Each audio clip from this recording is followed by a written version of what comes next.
I'll be working on it as we talking. Okay. Yeah, but our base is going to be Facebook Live this time because it had a lot of issues. We are live right now, apparently. We live right now. So I'll be working on it as we talking. So let me yeah, but our base is going to be Facebook. All right, let me what's up, everybody? Hold on one second. They're not holding up. They're watching us right now. Yeah, but I'm not sure if they're watching us in the group. They might be watching us on my page. It says live on Facebook. Man, a lot of technical difficulties today. Yeah, but that's live in my looks like it's live on Richard, my page. say something. I want to hear that cool microphone of yours. If you were mine. I think the mic makes your voice drop about 2 different octaves. Snap, that's funny. Yeah. But anyways, guys, looks like we're live. I'm gonna go ahead and get started. If you're watching this video for the first time, make sure you like and subscribe on our Facebook, our Instagram, our YouTube. It's all the same thing, Black Comic Lords. But if you happen to like be a veteran watching our show, you'll probably notice somebody that you've never seen before. To my left, to my right, or wherever that Zoom has them situated, we have Brother Fraser on today, and it's a very, very awesome time to have him because we're in the middle of a Black superhero renaissance. He actually has a page dedicated to Black superheroes across the world, not just in America, not just here and there, but across the world, and it's a pretty thorough site. So if you're able to look at this video and have access, it's worldofblacksuperheroes.com. And actually it's worldofblackheroes.com. World of Black Heroes. Thank you. Worldofblackheroes.com. Are you gonna put it up? I'm be working on that as well, trying to put that up. So I'm gonna call you Master Teacher, man. I appreciate the website, appreciate what you're doing. Can you tell me a little bit about how you got started? Because I always geek out when I run into folks that are into Black superheroes, and you're not just into them; you actually went a step further and actually shared the information. So, could you give me a little bit of background? Can you talk to us a little bit about how World of Black Heroes got started? Okay. Well, World of Black Heroes started back in 2010, if memory serves correctly. That's when I actually started the website. That was in May of 2010. That's when the website was launched. It actually launched as a blog. It was originally on WordPress. Before that, I think I started the Facebook page. Or better yet, I started the Facebook group. The group started first, then pages were introduced by Facebook. And since pages were all the hot rage at the time, I decided, okay, fine, let's create a page. Before that, leading up to all of this now, I had been blogging about X-Men on the internet for a while, for a bunch of years with not a whole lot of traction. I was reviewing stuff from the 90s, like Operation Zero Tolerance, the Onslaught Saga. It really there was no traction there. And then I discovered Comic Vine. And this is before Comic Vine became what it is now, and it's all commercialized. When I discovered Comic Vine, I migrated all of my reviews onto Comic Vine. I think as of right now, I probably have over 300 reviews on Comic Vine. Wow. And the interesting about the Comic Vine situation was I was in between jobs. I had 1 kid at the time. I currently have 3 and I'm married. So it's been a while. Yeah, in between jobs, I was sitting at home reading my collection. And as I read each issue, I would just write a review. Even the format of how I did the reviews, it wasn't how it used to be done on Comic Vine. I'm the one who started the whole summary, the good, the bad, and then you pretty much just give the comic a grade. Comic Vine at the time had Tony Guerrero, and I think it was Sarah Lima. They were the ones that were the faces of Comic Vine. But I was slaughtering them in terms of recommendations from the other people on the website. I think when I had about 10 reviews they had like 100 and something, but my recommendations were like 1,000 plus. People really liked how I did what I did. So I was reviewing X-Men, I was reviewing Green Lantern, I was reviewing just general comic stuff. Whatever I liked, that's what I was reviewing. And then somewhere along the way, I ran into quite a few Black comic creators, and they were complaining that nobody is, reviewing their stuff. I was like, okay, fine. I'll read it. I'll review it. I'm pretty much going to be unfiltered. I typically am very unfiltered. I'm trying very hard not to say anything that could potentially come back and bite me, since I'm up for a promotion at work. So I'm trying to keep it as PG and as clean as possible. So Comic Vine, of course, went on this hiring spree, but nobody looked at me. I'm not sure if it was because I was a brown dude, but the face of the website itself was very white dude, white chick. CBR as well at the time, they were very white. IGN was very white. GameSpot was very white. I didn't see anybody like me doing anything. So I was like, okay, let me review books with people that look like me. Because again, my first daughter, she's now 14. I was like, what would it be like if she actually grew up in a world where she only knew superheroes that looked like her, actresses, actors, that looked like her, devoid of racism, devoid of all of the extra crap. As I said, I'm trying to keep it very PG. Yeah. So I decided, okay, fine. Let's put all the information in my head. Let's put all the information in my head on a Facebook page. So I started historically. I started with mainstream comics. I started talking about Black Panther, who came before Black Panther, and I moved from there. And I think within like a month, I had about 5,000 followers. It really just kind of took off. The first 500 people that were there, I knew all of them by name. But it gets tricky, and you guys are going to run into that problem too in your group. Once it gets viral, it's going to be very tricky in terms of filtering who's there, why they're do you have things in common, do you know their names, that type of thing. I launched the website on the back of being something that people seem to resonate with. So I pretty much abandoned all of the reviews that I had done related to non-Black characters, and I pretty much just launched the blog on those heels, which was about sharing Black superhero history. But I didn't want the website to be about Black superheroes specifically, because when I just started, I used to go into Shaka Zulu, I used to go into Haile Selassie. It was Black heroes because it was a general thing where I wanted great Black people right across the globe to be highlighted.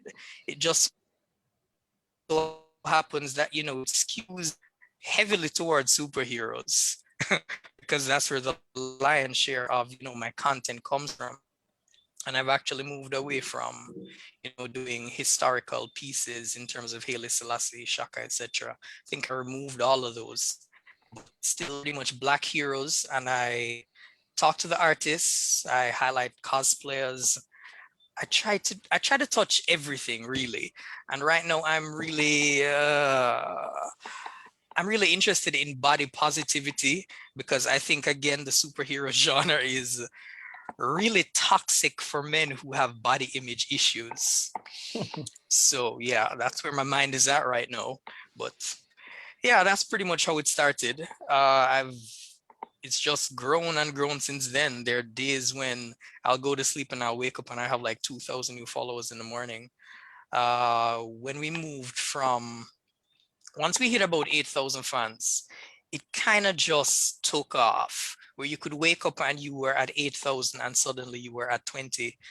And then after a while, it kind of just stalled, because Facebook was all about you should promote and boost and pay them money. And I was like, nah, I'm not doing that.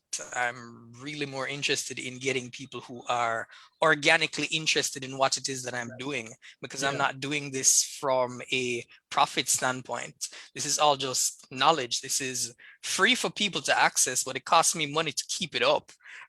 And I don't think a lot of people realize that. It Yeah. costs me, but it doesn't cost you. Mm. Access this information, etc. And I try to ensure that a lot of my articles, or most of the articles, right up until I think about 2019, I wrote them from scratch. If I was writing something on Falcon, then I would pretty much get the digitals for the entirety of the Captain America run, and I would read it from his first appearance onward. And I'd sometimes read like 60, 70 issues before that, just to make sure the first appearance was correct. When Shuri, That actually is my question, because I was yes, very curious about that.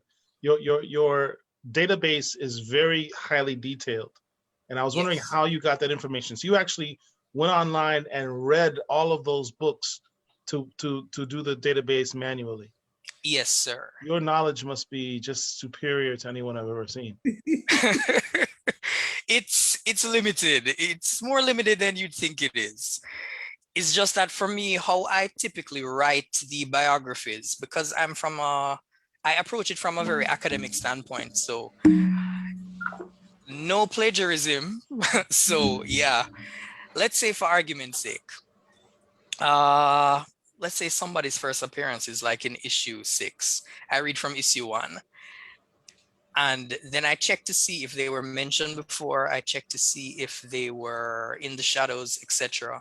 And then I move from there. And then as I read each issue, the information related to them, I pretty much just make a blurb. And then I compile that into different paragraphs and I do screen caps. Some of these biographies actually scanned issues myself, and those have gone on to be used all over. It's amusing. It's amusing sometimes, but it can get really tricky. I remember when Shuri was created by Reginald Hudlin, every single other database on the internet claimed that she had appeared in the Marvel manga series. And I was the first person to differentiate that. Nah, the person who appeared in the manga series was Tachana, who impersonated Doom, completely different character than Shuri, who was created by Reginald Hudlin and appeared, in Black Panther #2. Interesting. So there have been little things like that that I've, gone ahead and done. I'm also a huge fan of Monet St. Croix, because I remember when Yes. oh yes, Yeah. when Generation X came out, it's huge for me because it was the first, well, apart from X-Men, which of course had Bishop and Storm, pretty much every other team was just saddled with a token black member. But Generation X had 2 black members front and center, arguably the 2 most powerful members of the team. And I've always been fascinated with Monet from day one. So when Peter David was writing Monet in X Factor, me and him actually knocked heads quite a few times, because I kept asking, why does she look like Michael Jackson every other issue? What's happening to her color? But Peter David he's a cool dude. He's a cool Great dude. question to ask.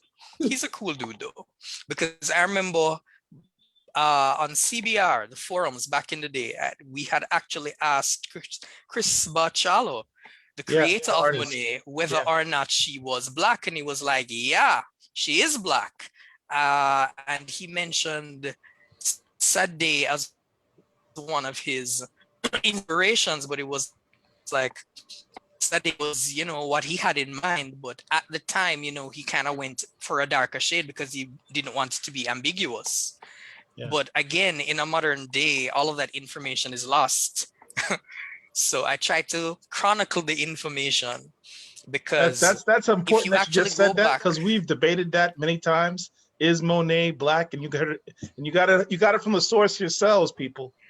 I can verify that Monet is black. I have her daddy's biography, and he's darker than all of us.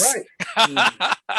And not to mention her brother Emplate, when he was, well, before his mutant powers manifested and he became gray, he was portrayed as black with locks. Right. And this was written by Scott Lobdell and drawn by Christopher Bachala. So again, there's a lot of information as it relates to Monet's blackness. It's just that, again, depending on where you are located in the world, blackness means something different. And that, again, was something that I wanted the website to address, because how I view blackness in the Caribbean, you're black if you don't pass the one drop rule. And I pretty much still subscribe to that. I still subscribe to that. Mariah Carey's black, her kids are black. Whether you can pass or not, if you cannot pass, the one drop test, then you are black. That's how the colonials treated our ancestors, regardless of how they looked. You could Which be is high why yellow, we you end up could getting into be- debates about, because I had the same upbringing, and we have these debates constantly. Exactly. I guess in the MCU, the only way you can tell if you're not black if you can't get along. Just ask them. Wow. I'm just saying, man, that still stung with me a little bit, but I also understand. But that's a whole nother soapbox there, man. Oh yeah. Man, Oh yeah. you So have- so so Yeah, if go you ahead. actually go to the website, you'll realize that I have a very broad definition of black. Because again, my world is different, and my mindset, how I've been socialized, because all right, perfect example. I identify as a black man. My father is black. Literally, both his parents are black. They're descended from the Maroons. And then on my mother's side, her father is of German descent. He's pretty much pink. He's like Mariah Carey. And then her mother is of Cuban and Indian descent.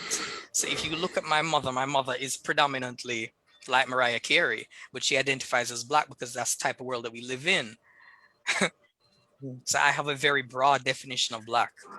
One thing about society, even abroad, they would, if you are straddling the fence, or if you're not sure, or if you kind of iffy, the world will decide for you. Especially a lot of parts of countries that you go to, they'll decide for you, and you'll find out real quick if you black or you something else, man. Want to ask you this quick question, man. I know back in the day you were on these forums, it's predominantly white. There was a rumor and they were supposed to make a movie. And I want you to kind of go with me a little bit. I've asked this question to a lot of folks that were OGs back in the day. Apparently there was a collaborate of different black folks that would get together, and they would base like artists, writers, and they were on a forum together, kind of like the forums that you were talking about. And they're supposed to be actually doing a movie about that. I can't think of the name. Are you familiar with anything like that? I had to ask. I know you were probably deep in those forums back then. Nah, I tried to stay away from anything that was explicitly race related back in the day.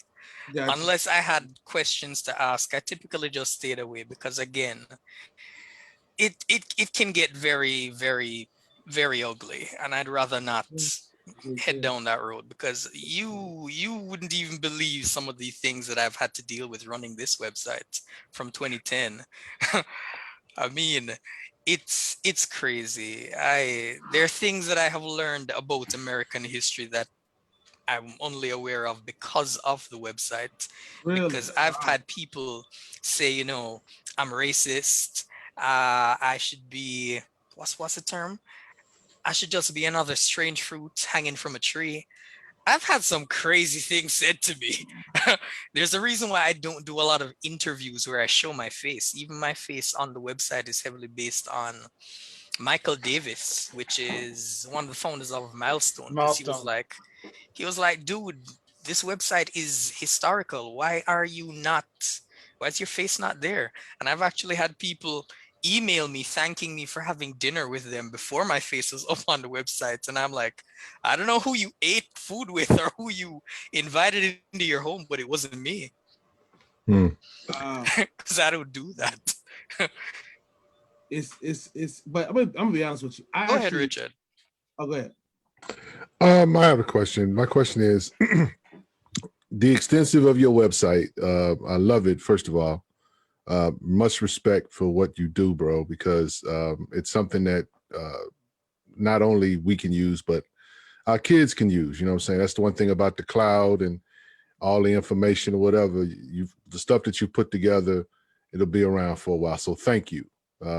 As an OG, as a collector, thank you, because we couldn't have this conversation 10 years ago, but we can have it now. So, but my question is, in all of your mining and researching or whatever, and your website covers the whole globe, could you tell us what part of the world has been the hardest for you to like really get info? Because I know some countries, propaganda and information may be hard to get out of, but I'm just curious, have you had any challenges in gathering information about characters, you know, with comic books that may be from other parts of the world? Australia, easily. Australia in particular is very tricky in terms of getting information about comic book superheroes or anything like that that was created or originated in Australia. I actually have a friend there who's of Aborigine descent, and we have been attempting to put something together for quite a while, but man, it's hard as hell because again, we grew up in a time where comic books were not seen as serious entertainment. They were Right. seen as things for children. So libraries didn't catalog this stuff. It's one of the reasons now why if I get my hands on something that's super rare. I remember the first time I got my hands on Tribe Zero, and I scanned it and turned it into a PDF. And any of my friends who wanted to read it, I sent it to them because again, at this point, it's a matter of trying to preserve what we actually have. That's what's I up. would rather know that there's a free copy floating around on the internet than it no longer exists. Right. But Australia definitely, they are a major issue for me in terms of gathering information about their native superheroes. North America is pretty simple. Canada is a non-issue. Germany is fantastic. Man, my German fans are mind-blowing in terms of the things that they bring to the table. And I mean, traffic from Germany alone is monstrous. Wow. Trust me. That's interesting. I wonder why. I find it interesting too. Italy is another country that a lot of my traffic comes from.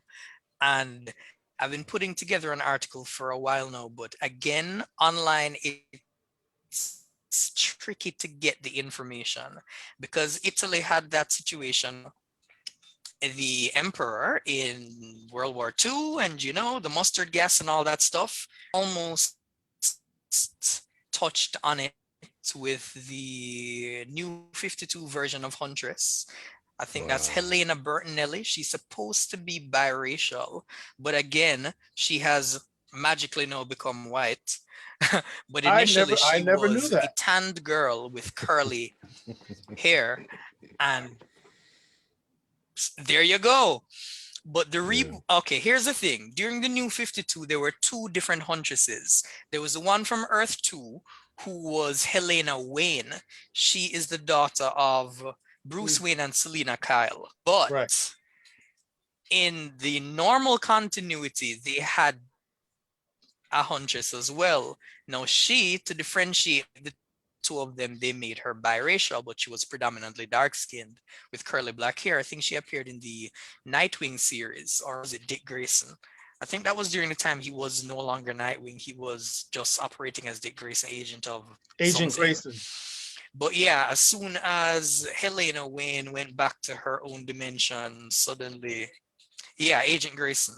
As soon as Helena went back to Earth 2, that was pretty much it. DC just turned Huntress into a white chick again. And that is based on feedback that I've gotten from people of mixed race, people who identify as black, people who can't pass the one drop rule, etc. Racism in Italy is pretty bad.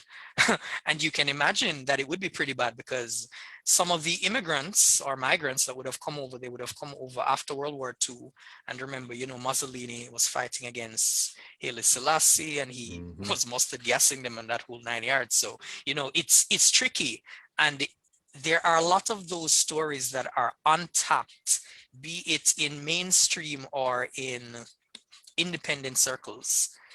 And man, that again is something that, man, talk about a dropped ball, and DC's busy trying to pander to all these people. It's crazy. But DC's crazy. We all know DC's crazy right now. So let's not even go there. That's Boy, I another tell you. conversation. Exactly. That's our conversation constantly here. I got another question I have. Speaking of comic book companies, you brought up DC. You know, we all know the big two is Marvel. In your mining as well, can you put us on to some comic book companies that perhaps we have not heard of that have extensive universes full of Black people that are good? There's this one in Africa. I think I only have like one character biography up. Oh, I'll have to get back to you on that one. The name of it doesn't spring to mind immediately. Okay. But I know they have, and I think all their issues are currently free. Let me see if I can actually pull that up while I'm here. I think I a know lot which one you're of talking their about. comics right now. Go ahead. Yeah, I think I know which one. They have a Superman type character who's green and white. You're not talking about Unique Studios, are you? No, it's not Unique. Okay. They're out of Nigeria. I think the one he's thinking about is one from Nigeria. Yeah. Yes. Okay. It's not the one I'm thinking about either. They are the first ones that spring to mind. Hold on, let me because research. I've read a lot of their stuff, and the art is just gorgeous. Yes. I mean, it is just some really beautiful art. It's very African-esque in terms of its style, in terms of its brightness, in terms of its color dynamic, the patterns. God, they rock. Now, I just can't remember the name of them right now. Hey, let me ask you this though. Now, one of the things that we Comic talk about. Republic. Okay. That's what it's called. Yes. Now, one of the things we talk about in this space is, or one of the dirty words in this space is anime. Now, you just brought up something about the aesthetic in African in terms of colors, in terms of, I mean, I'm just, is there a correlation? Because, you know, we talk about this stuff or whatever, we know that it's Japanese or whatever, but they had to get it from somewhere. You know, do you have any thoughts about that? There are similar aesthetics across the Asian continent and Africa. Yes, I'm glad you said that, may brother. have been influenced. Some of the influences, I'm not quite sure where the influences originated, but it's quite obvious that, you know, there's a shared historical context in some places. Even if you look at some of the African people, especially the ones that are on the fringes of, you know, the Eurasiatic continent, they have a lot of Asian-like features, but they have very high concentrations of melanin. Yeah. So again, I'm not quite sure, but it's obvious that some type of cultural and genetic diffusion took place at some point in our histories. That's the politically correct answer. Yeah. We can go with that. Herschel's dying. Herschel's laughing his ass off. What's the issue with anime? It's the greatest thing that ever existed. Why you guys got some? We don't have. Listen, anime is just animation. No problem with that. We ain't got no problem with animation, bro. It's some things that come along, some of the culture that it has that comes with it, and everybody's if you scratch deep enough, you're gonna find a lot of racism. You'll find a lot of issues with anything. You scratch hard enough. That was a great question. So let me ask you, on all your research and you compiling, you putting stuff together, what is definitively your biggest surprise that you've ever discovered? You're like, yo, because for me, I think it has probably been Black Man. written by Tom Floyd. That was the biggest surprise, the history behind that, the information that I have, the journeys that I went on to discover more and more about that. For me, it was probably the biggest surprise. What would that be? What would be your biggest book for you, or the character, I want to say, for you that you're like, yo, like this, wow, you know? I think it would be Lion Man. I think Lion Man came right before Black Panther, and there's so much blatant plagiarism. Blatant plagiarism. Blatant plagiarism. I mean, there's really no other way for me to put it, because I'm thinking of a politically nice way of saying it. But yeah, it's pretty blatant in terms of the plagiarism. Or let's instead say, it's obvious. Similarities. Similarities, or it influenced the early works of Stan Lee and Jack Kirby's Black Panther greatly. That's how we're gonna phrase it. Yeah. It's obvious in terms of how great the influence of, you know, that imprint was. You have things happening before that, but man, that one really hit me. Because for even before the Black Panther movie and before Hudlin took over the Black Panther, amongst Black comic fans, we held Black Panther in this high esteem. And man, can you imagine when I'm doing the initial research and I'm checking the debut issue, and I'm there and I keep hearing Lion Man. I'm like, what the hell's a Lion Man? And you go and you check all this, and then you're like, whoa. Okay. Yeah. How did you legally do this? Because I'm thinking about it from an academic standpoint, where I'm like, yo, you got to run your papers to turn it in. And if it's 15% or more similar, you can't even give that to me to market. You can't even And turn it in. And this I is can't imagine why there was no lawsuit. I'm mind blown. But again, I don't think back in the day they viewed comics and superheroes the way we do in a modern context, in terms of big business, etc. Because even now, comic books are a shrinking. Oh God, let's not use No, shrink. keep it real, Comic bro. books are a niche market. Yeah, they are.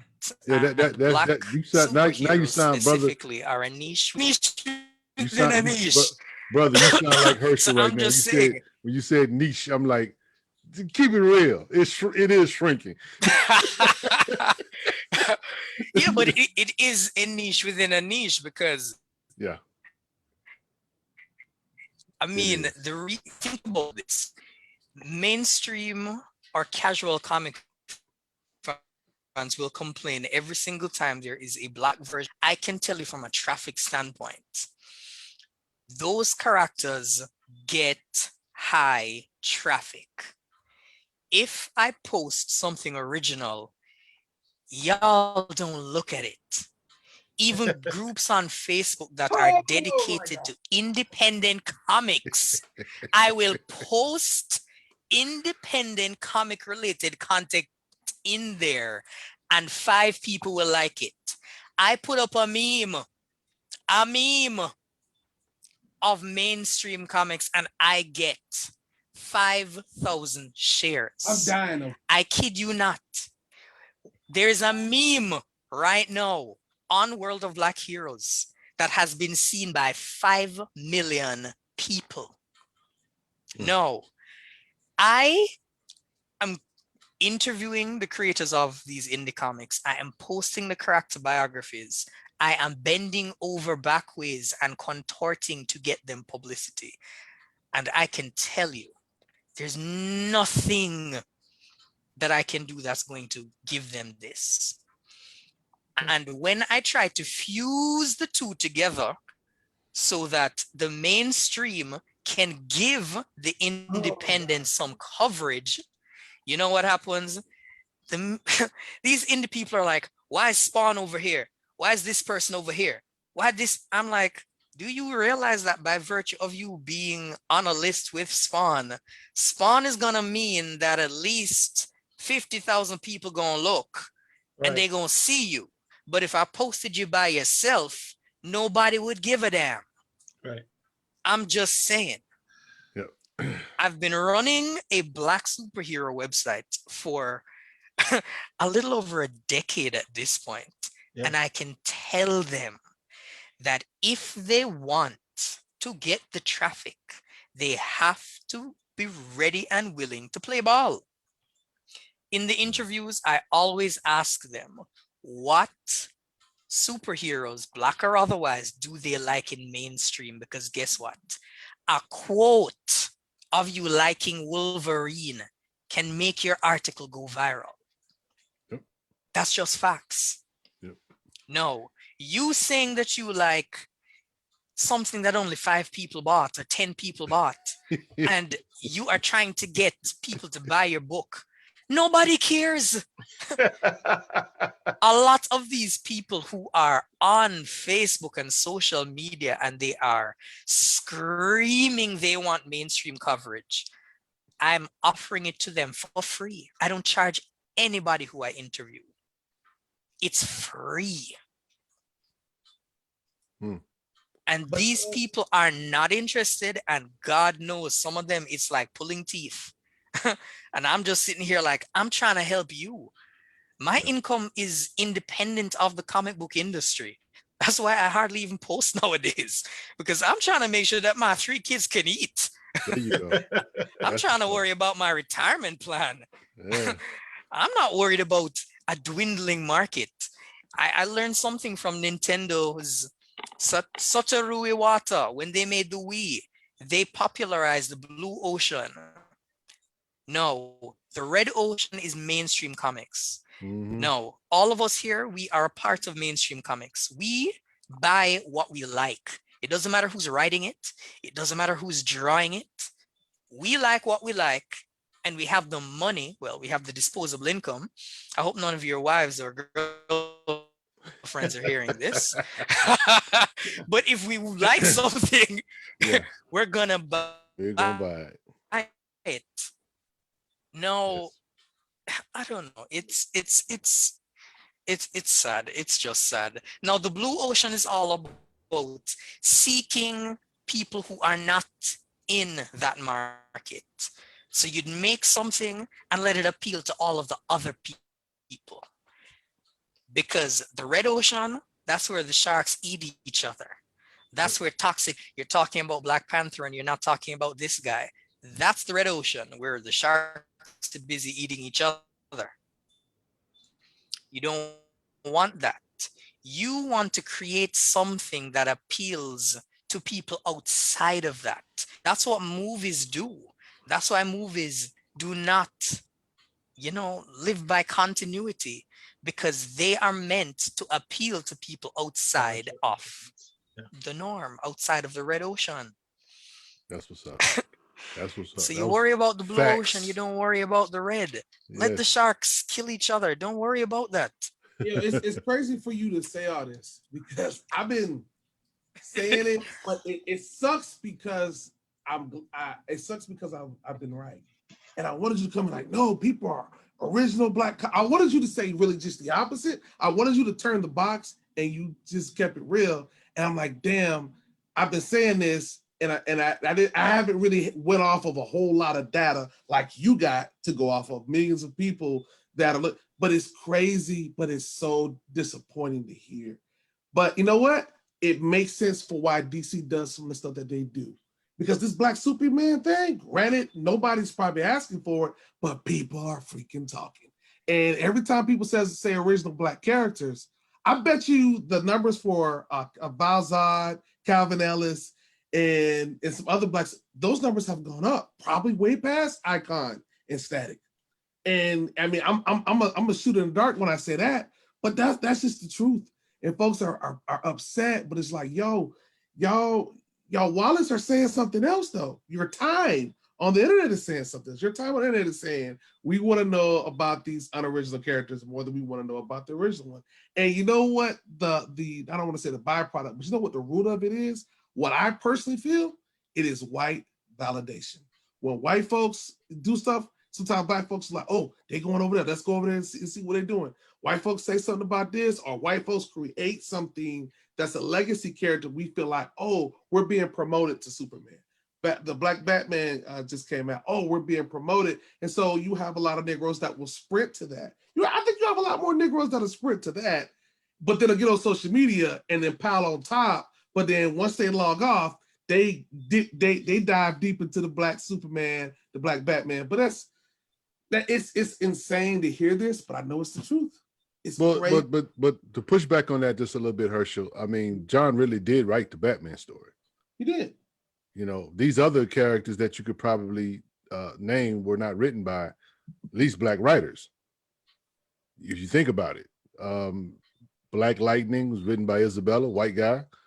That's an original character. That's a little different. I'm talking about, just to your little point where you were talking about original Black characters versus like a legacy character or something like that. That's a different argument. Yeah. I mean, but I think it's still in the same house, so to speak, because to your point, brother, you said, if these guys that are writing independent books want to, they have to know how to play the game.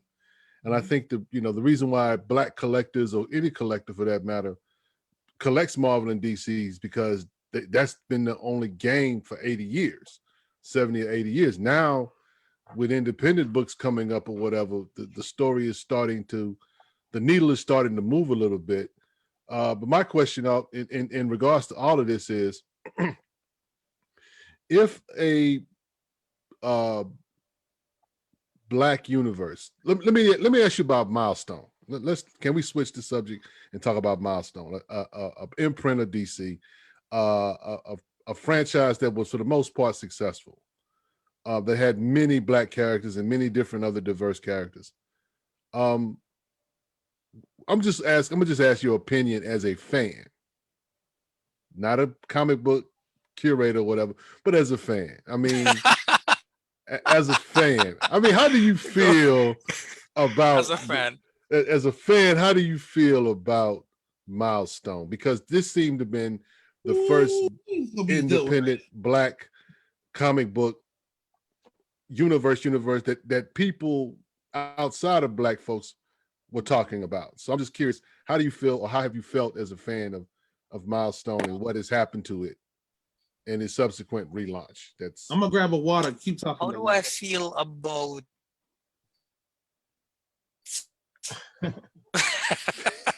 how do I feel about classic Milestone and the Milestone 2.0? Is that the question? Yeah, that might be the short That's a better question, but that's a question that question is fraught with many, many thorny, as you said, trickiness. That's why I kind of want to separate the two. Yeah. Okay. Why don't we stick to just fan classic of Milestone? the original Milestone launch. Yes. I am a huge fan of classic Milestone. In particular, I am a huge fan of the Icon book. Everyone else likes to talk about Static, but Static has never resonated with me. Yeah. Until I think DC took him and put him in the Teen Titans, and there was also the TV show. And the TV show I appreciated for what it is historically, but I'm not gonna say I was the biggest fan of the Static Shock cartoon, which is probably blasphemous, but hey, it is what it is. I enjoyed Icon because Icon, it melded together. Yeah, that's blasphemy, I know. You're gonna revoke my black card. No. Yeah, I enjoyed hey. Icon because it took the literal iconography. Come on. Yeah, it took the literal iconography of Superman's origin and juxtaposed it in the time of slavery. Yeah. Now, for the casual fan, they think that Icon, or better yet, Arnus is Icon. And that ain't true. Raquel is the Icon. Raquel is that external force that causes him to do these things. If you actually think about it in a historical context, he didn't do a goddamn thing for Black people. He's sitting here with all this power, and slavery's happening, colonialism's happening, and all this dude has been doing is these little things where he's like, you know, these people is my earth family, and I'm gonna help them get on this railroad, and I'm gonna do this, and I'm gonna do that. But you're kind of sitting here like, really? This is all you did? Yeah, You got all Rocket this shamed him. freaking power, and that's all you did? Rocket Oh shamed him man. into action. And that for me that was the mind-blowing thing about reading Icon, where here is someone with all this power, but God, they're so passive. They are so disconnected from the Black experience, and it doesn't make logical sense. Why? Because you grew up Black during colonialism, and you're this disconnected that you're like, oh, people can pull themselves up by their bootstraps. Anyway, I'm not going to get into the logistics of it. Suspension of disbelief. Man, But the I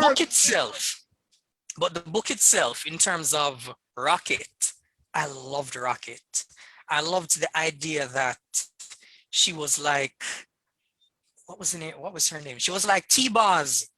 Yeah. From She had the T-Boz cut. TLC. Yeah. Oh man, she was like T-Boz. She was like, yeah, she was banging. Every time I see her, I'm like, that's T-Boz. That's classic first album T-Boz. Yeah. Hat to the back, condom over the eye. Anyway, let's not get into all that. That's another conversation. But yeah, Icon was an awesome book. Yeah. Because it dealt with teenage pregnancy. I actually wrote an article about the debut of the Black Superman, which was one of the articles I wrote for Milestone Mondays. And I'll get into it with you in terms of Milestone Mondays and how long it took to launch that. Because that again was something else. But Icon was awesome. Icon was a freaking awesome book, and it's aged very, very well. Because I think when I wrote the article, I went back and I reread it. And the art and the story still hold up. Some of those panels themselves, like when Icon and Rocket show up to rescue the mayor in issue #1, and the police are like, I mean, in a post Trayvon Martin climate where, you know, African Americans are having like this major issue when it comes to the police and being shot. I mean, some of these panels, man, they become mind-blowing in a modern world. It's completely out of context, but it has aged very well. So Icon, I also enjoyed the fact that his costume was red, yellow, and green, which were Pan-African colors, and I went into that in the article as well. That's one of the reasons why I'm not very excited about the relaunch, because I'm like, Black. I'm like, okay, how do I interpret, you know, the color? He's got an all red this time. He's got an all red suit. But we ain't gonna get into Milestone. I am sitting here like so yes, I enjoyed classic Milestone. Got you. Icon is at the top of my list. Yo, Hardware we're gonna as well we want to bring you back. We got to bring you back after Milestone drops. Yeah, we definitely got to bring you Oh back. yeah, I will definitely be here because I have some strong opinions about all this. but yeah, Hardware has also aged very well. And especially, I believe when I was reading Hardware, or when I reread Hardware, it was after I had worked with, because I've actually worked in indie comics behind the scenes for a lot of years. I could tell you horror stories. There's a reason why I don't do some of these things. So yeah, the whole notion of Hardware being, you know, a prisoner to a company who has stolen his life's blood, his ideas, etc. And yes, I understand where Dwayne McDuffie came from when he, you know, made the character. He was quite literally Hardware. And the comic books industry was an indentured, you know, Alva. servant. Oh yes. Me and him actually were supposed to do an interview the week he died. Really? Me and him had been we'd been going back and forth in my inbox for a while. And I remember I had said to him, I was unaware that he was sick because we weren't close. We were just having conversations. And I said to him, when we gonna do this interview? And he's like, man, I'm just so busy. And I'm like, really? You can't just give me 5 minutes and answer 10 questions? And he was like, it's on my to-do list, brother. It's like this week. And then it happened. I mean, Wow. that kind of hit me like a ton of bricks, because in terms of milestone, as you guys know, Yeah. he was the mouthpiece. Yeah. Some of the other creators, it's not that I have any issue with them, but I think in terms of their personalities, they're just more introverted. And I tend to be pretty introverted myself. So again, two me. introverts trying to have a conversation, and it's like, you ain't gonna get anywhere. Yeah. Gotcha. I mean, Gotcha. Herschel has been trying to get me here for For a how minute. long? And I have been, You've been ducking oh about. man, I have like a Oh. million and one different excuses as to why So I'm not gonna so do what this. what changed your mind? What changed your mind to finally come on? I like Herschel's passion, actually. There are quite a few, I can count on one hand, the amount of fans that I've run into where the energy that they give off, it's infectious. And Herschel's one of those people. He really wanted to talk to me about the origins of the website, etc. He seemed really excited about it. And again, probably because I am so laid back, when people tend to be like, yo, this is a big deal, I'm kind of sitting there like, okay. It's really not a big, it's probably one of those quirks that comes from my mother, because I've been on TV, I've been on local TV, I've been on South American TV, and I've been in the local newspaper. And I can tell you, my mama, she ain't impressed by nothing. She's just like, okay, honey. So it's like, no matter what I do, it's just not a big deal. So when Gotcha. when people outside of me, they're saying, do really, this? I'm kind of, it's like she's there in the back of my head, like, dude, don't get a fat head. It's not as important and not as big as you think it is. Wow. It's one of those situations. But Hey. so yeah, that's why I decided to do this. Yeah. But I've gotten away from the whole milestone thing. So yeah, hardware was awesome as well. Yeah. I appreciate Static for its attempt at doing Peter Parker as a black superhero. But that's all I appreciate it as. It doesn't resonate with me. His reality is not my reality. I freaking love Blood Syndicate. Yes. And I think it's Ivan Velez Jr. Yes, He sir. is one of the greatest human beings I have ever run into. He is mind-blowing in terms of how humble, how open. Man, that dude should be bigger than he is.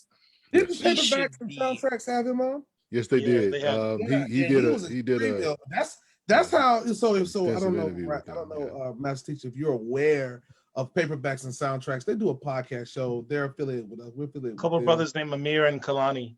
Yeah, Amir and Kalani, and they do a great show. And one time they brought him on, maybe like a month and a half ago. No, And it was he more than that. basically. Oh, It was more than that. It was more than a month ago. okay, so it was this year for sure. Yeah, And it was last year. he peeled the beans. Like we literally got to peel behind the door. Oh yeah. Oh yeah. Milestone. He's pretty candid about everything. He's candid about the homophobia.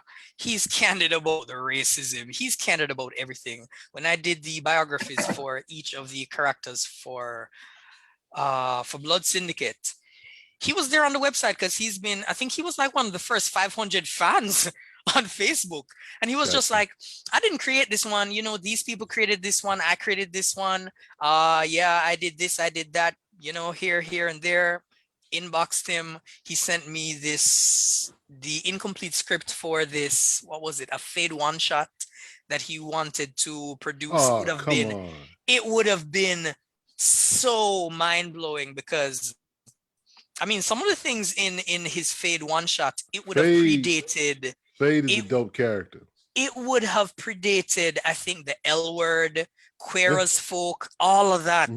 And he had all of that in his script. I mean, when I read it, I remember when I was finished reading it, I was all misty-eyed because I was like, whoa. Yeah. How many of these things we never even hear about?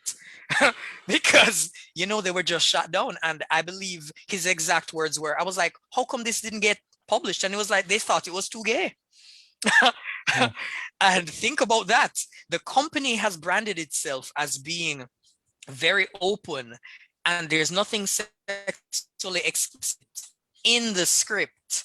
It's suggestive, but it's not sexually explicit. And they were like, this is too gay, we can't publish this. Yeah. And I think that's, yeah, it's one of those reasons why I tend not to, I don't do a lot of interviews with people who work in the industry nowadays, because I've seen behind the curtain a bit too much. And some of these people, they're not what they appear to be. I've spoken to a lot of them, had really bad exchanges with quite a few of them. And I'm just like, nah, I'm a fan of your work, because I can compartmentalize. I can be a fan of your work and not be a fan of you, the person. I can quite literally review your stuff, and and again, I can be your friend and review your book and say your book, the art is crap, and you should be okay with that, because again, it's not that we're friends. It's just that every review is an opinion piece. I mean, people love to talk about objectivity. There's no such thing as objectivity. Our worldviews are colored by our experiences, how we were socialized, etc. Therefore, every single review is an opinion piece. Now, it's my opinion. You can't be mad at me for having an opinion, because opinions are like, oh man, I can't stop myself before I said that. Everyone has an opinion. Let's just put it that way. I almost said that on camera. So yeah, as for Milestone 2.0, yeah, and Mr. Davis clearly realized what I almost said. Milestone 2.0 for me is highly problematic for multiple reasons. For years, they were doing nothing. They were talking about nothing. And Michael Davis was the one who was burning the torch, running around screaming about it. I was there writing articles, making biographies. Every biography related to every Milestone character at this point is a cut and paste job from what I did on the website, be it on the DC Wikia, be it on Wikipedia. All of these blatant plagiarism of shit that I've written, that I have quite literally gone through and done. Even the scanning of the cards, quite a few of these cards, they're straight from the website. There's this man, there's so many. It's crazy. Let's just put it that way. It's just crazy. So Milestone 2.0 is problematic for me for a number of different reasons. There's the politics behind the scenes. Yes. There is the fact that Dwayne McDuffie's wife had to pretty much carry them to court. And again, if you are trying to present yourself as a Black company, which is all about Black unity, dude, you probably should have, quickly put pen to paper and grease whatever palms you need to, because publicly that just derailed my interest immediately. The minute I heard that that happened, I was like, red flag. Major red flag for me. Yeah. Then you got Vita Ayala on Static, and Jesus Christ. I'm still mad at Vita about Marauders 13. I don't want to hear her name. I never want to hear that lady's name. I'm almost sorry I asked this question. She blocked me on Twitter. Dude, I can tell you, I think she's blocked me too, but I don't really care. Because it's not like she hasn't written anything on her about Marauders 13 and I got blocked. Wow. Dude, the thing is this, I don't block people. I mean, if you have a different opinion than me, once, you're cool, like us having a back and forth and it's not vitriol, then I have no issue. But quite a few female creators have blocked me since last year because apparently I'm sexist, because I made a list of 100 Black indie characters, and there were like there were like a handful of women, but again, it wasn't done consciously, because I only have people or characters on my list that I have their biographies on the website. Now, if the women aren't sending me the biographies and I haven't read the book, then there are no biographies, so by default you're not there. And this sister, That's the word I'm going to use, because she's invited me to like every single convention from like 2011, and because of my personality I didn't take her up on it. And she was clearly on a black woman campaign, and I'm cool with that. That's not the issue. The issue is when you are going to, instead of inboxing me and saying, dude, I realize you got 100 here, but you only have like 5 women. What's up with that? That's how you engage with Right. Right. another human being. Instead, she was like, this dude is sexist, and she just went Yeah, on her tirade. yeah, she does that. And I'm just sitting It here comes like, across in her writing too. I'm not even going to respond, because this is how I am. Because again, I have to be concerned about what I say on the internet, because I recently posted a close up of my lips, and the vice principal called me like, dude, you're up for a senior position in a couple months. You can't have a profile picture like this. It's highly suggestive. I'm like, it's not explicit. She's like, it's not explicit, but it's inappropriate if you're in a position of authority. So I gotta be, you Right. know, kind of, I can't just say some of these things. Yes. But Vita Ayala has written nothing that I'm interested in at all. And I completely hate Children of the Atom. I think it is garbage. I think the characters are garbage. I think everything about it is just garbage. That's the nicest way I can put it. A waste of ink, that's for sure. So yes, so you can imagine that I'm not excited for Static. No. The interesting thing about it is there was a Static series before this Yes. that I was excited about. I liked the art, I liked the creators. I think John Rosen was on that one. Right. And that book was derailed by the infighting on the book. Because again, there was a lot of back and forth between, I think it was the artist and the writer. And I lost interest, because I'm like, if the drama surrounding the work is getting more traction than the work itself, and I bought the entire series because I really wanted this book to work. Because as I said, I've read the entire run. I've read his stint in Teen Titans. I was very excited to see what DC would have done with him. But the creative team, they were just busy fighting. And no, you got Vita Ayala on the damn book. So it's like, God, can Static not get a break? Like, man, like, and then think about it. I'm excited, or I was excited with the initial milestones, Hardware and Icon. Now, Icon's costume is all messed up, and he's doing this whole monitoring on a million TV screens type thing, like he's Ozymandias. Blood Syndicate is nowhere to be seen. Nowhere to be found. And I think Ivan Velez also mentioned in the Milestone group, which is on Facebook, that when Aquamaria, who he created, appeared in the Static series, he didn't even get a check for that. So again, there are a lot of things happening behind the scenes that just, I'm not excited, because God, it just, you pretty much just Marvel and DC, but amongst Black people. That's problematic for me. It's highly, highly problematic for me. I can't get excited because the politics, man, the politics. Yeah. I tell you, let's switch gears if you don't mind. Also, who's your? Let me just ask you, I guess it's a personal question. Who's your favorite comic book? I was going to ask that. Your character, your favorite comic book character. Black superhero or comic character in general? Both. Give us both. Okay.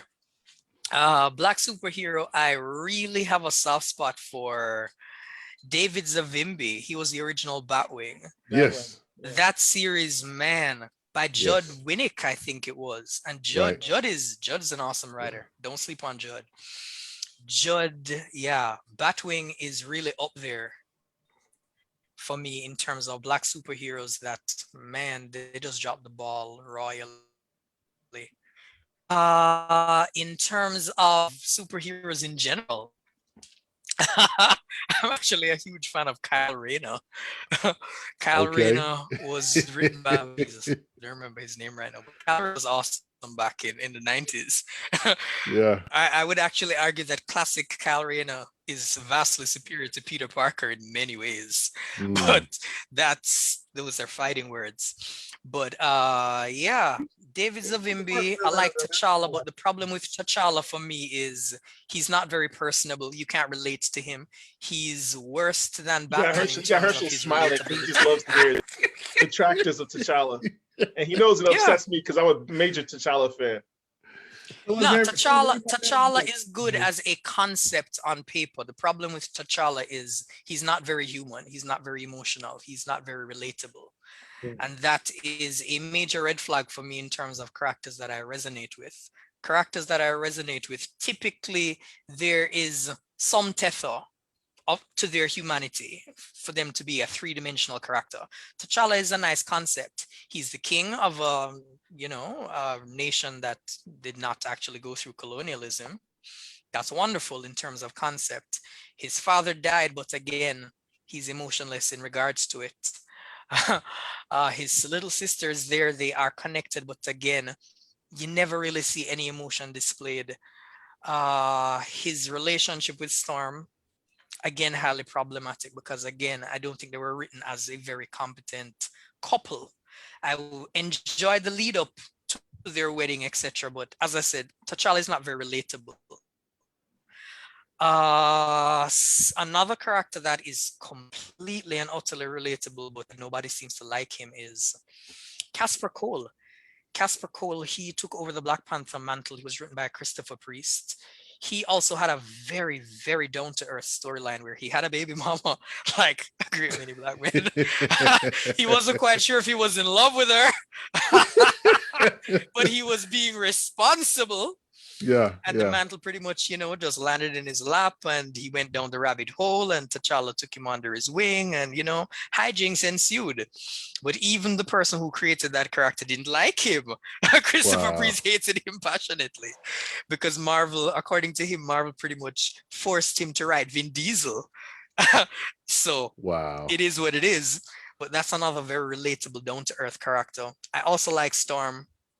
Storm is an awesome character as well, and her humanity is utterly relatable in a great many ways. Even though she has all of these fantastical Omega level powers, you could quite literally take all of her powers out of the equation and have her just mentor someone, and that would be something worth reading.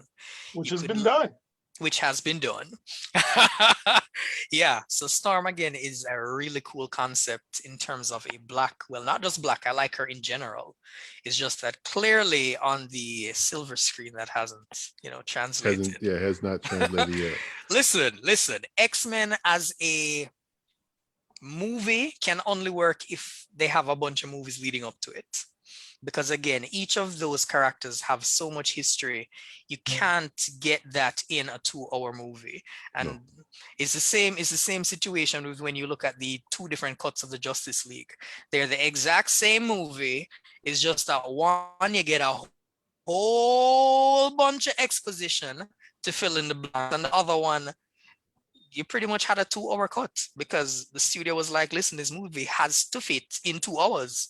And what gets cut just gets cut. It is what it is. This is how business works. I mean, you can classify it as racist, you can classify it as a great many things, but I can tell you, when you're working with a contract, and the contract clearly states that, listen, you now have to cut somebody else's work down to 2 hours, and you have to do reshoots, etc. And yeah, you gotta cut the fluff. It is what it is, whether you like it or not. That's just the breaks. Well, speaking of the X-Men, I noticed that one of the cool things that you've done, you have compiled a list of the Black Mutants, which if there's another site that's done that, I haven't seen it.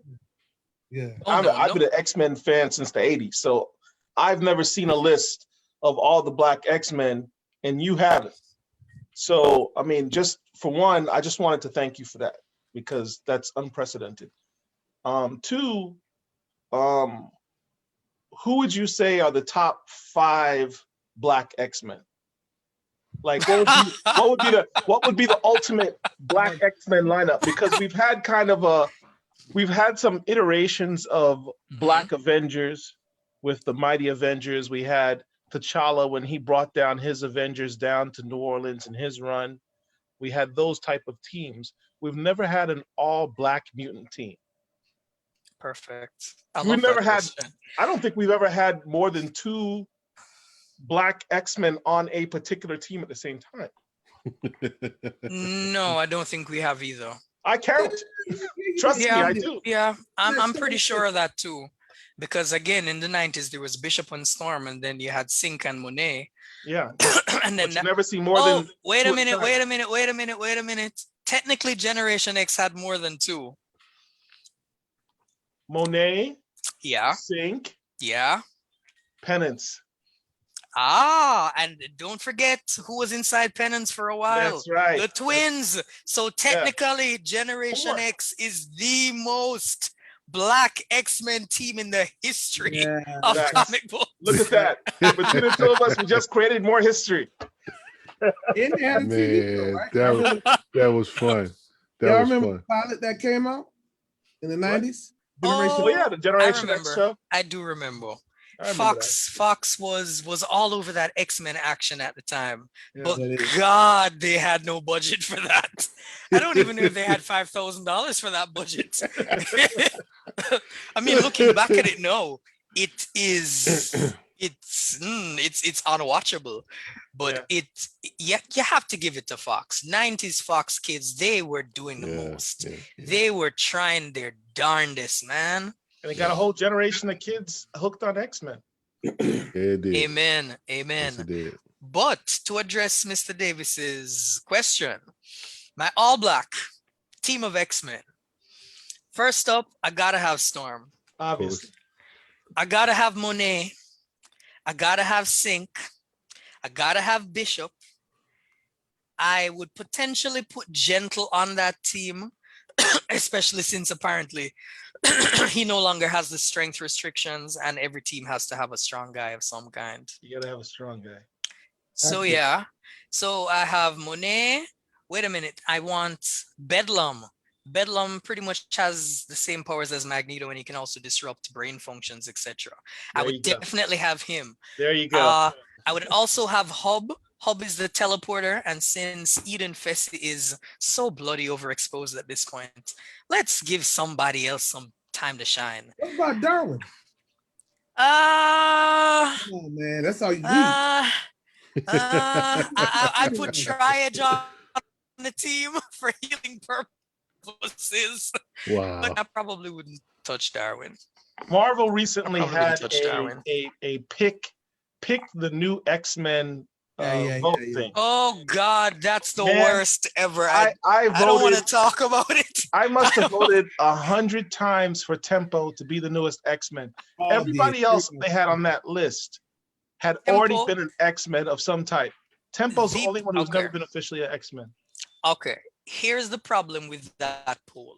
That poll was straight up and down garbage. Oh yeah, Because again, absolutely. if you couldn't possibly put Tempo and Marrow up against Banshee, up against Lorna Dane, like really?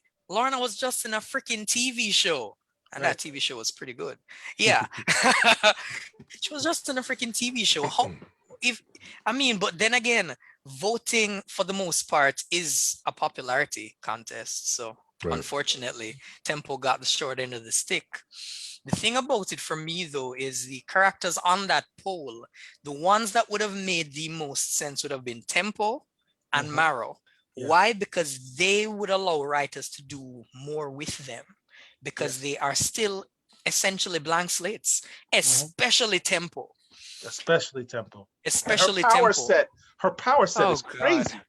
Do you person are is you crazy. currently reading the X-Men line? Do you know Yes, what I they am. have Tempo doing? She's aging wine in a cellar. Oh, She's aging wine in a freaking cellar for Sebastian Shaw. No, I'm just sitting here, and that's the reason why I made the list, because I'm like, I'm not quite understanding what's happening here. I'm cool if you want to put at least one black token member on each team, but come on, people. You got like over 100 of these black mutants just sitting Right. there not doing anything.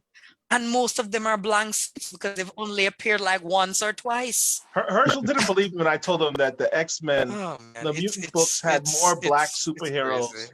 than anywhere else in the Marvel verse. Like the mutants and the amount of black mutants are just crazy.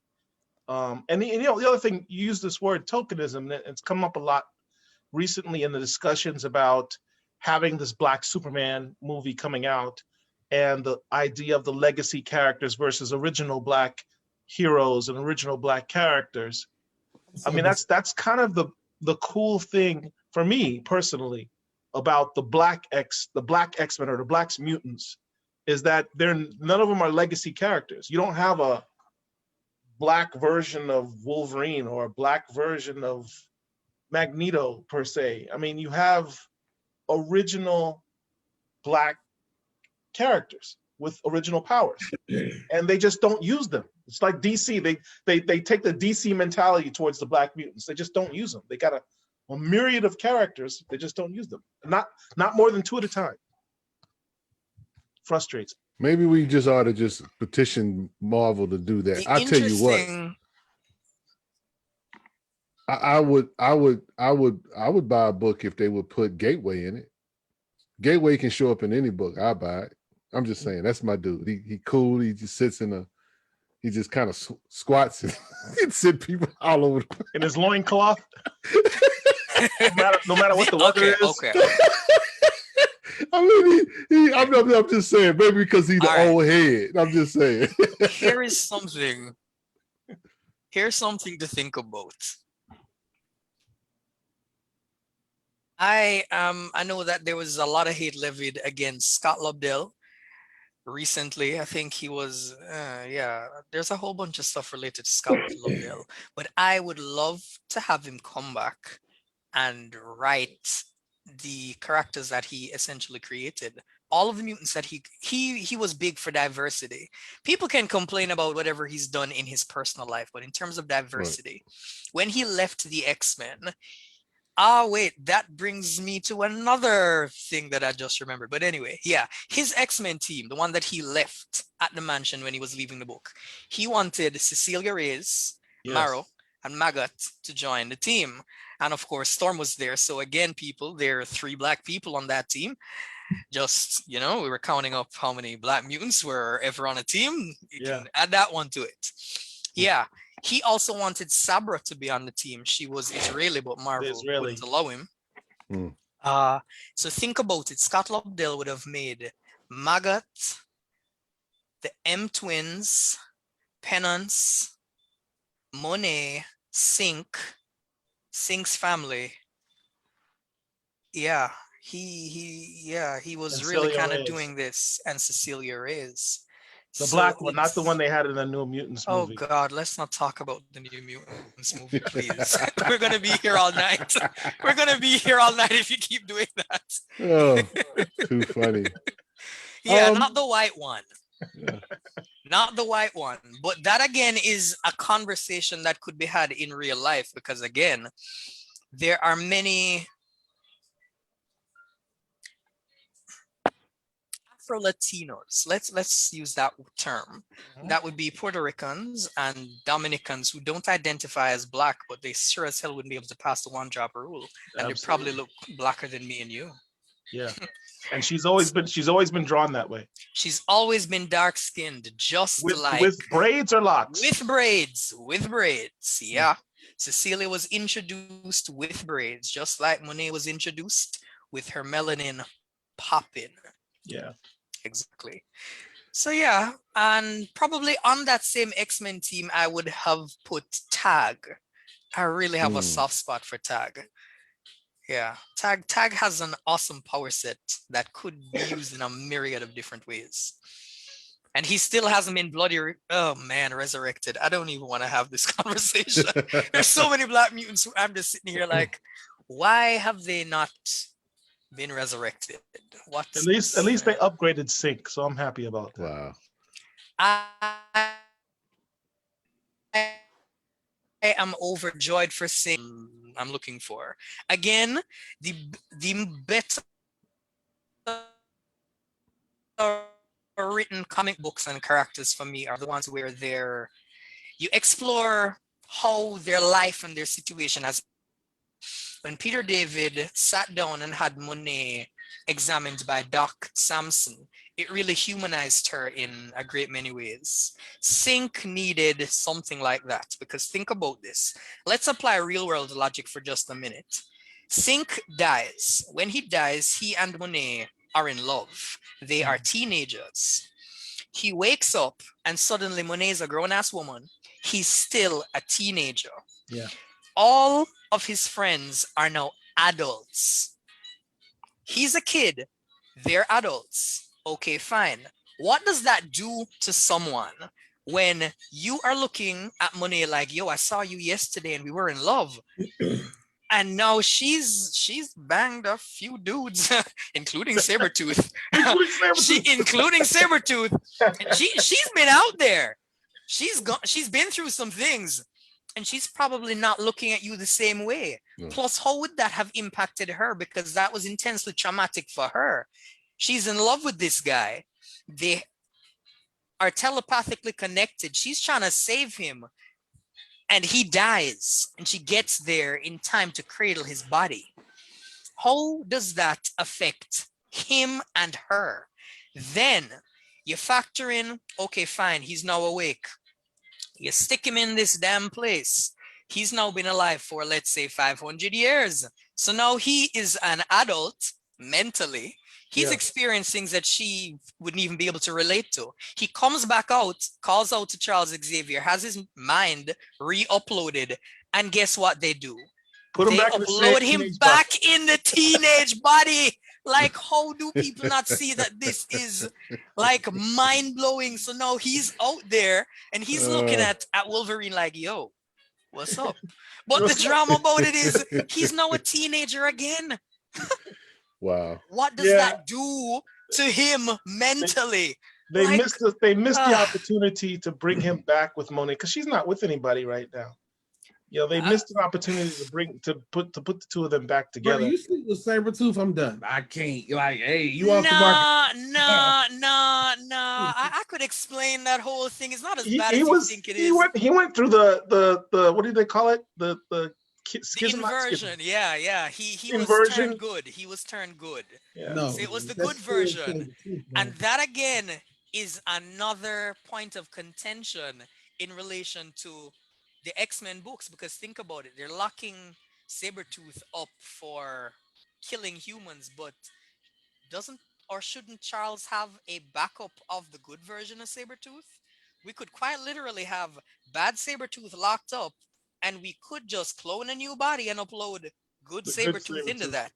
Yeah. There's a whole bunch of things that are untapped currently in the X line that I don't think a whole lot of people have thought about. And that's why when this Vita Ayala garbage book is there, I'm like, what's the purpose of this book? I hate all these characters. Why don't we get some people we actually care about and explore something meaningful? Huh. But hey, who am I? Let me ask you this, Ryan. So we're talking about characters, and that's great, and we're learning a lot. But let's go a little deeper. Do you collect, and what does your collection look like? What are some of your keys? Let's get down to like I like to call it the nitty gritty. Like, do you have a collection? What do you collect? And like, what are some of your black key books? He froze up a little bit. Soon as I have a huge collection. Define huge. It's kind of relative on this page. Yeah. Oh Lord, I don't know if the camera will.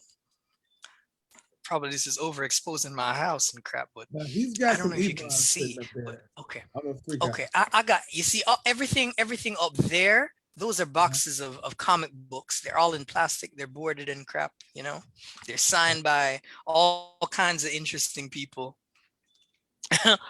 Yeah, I got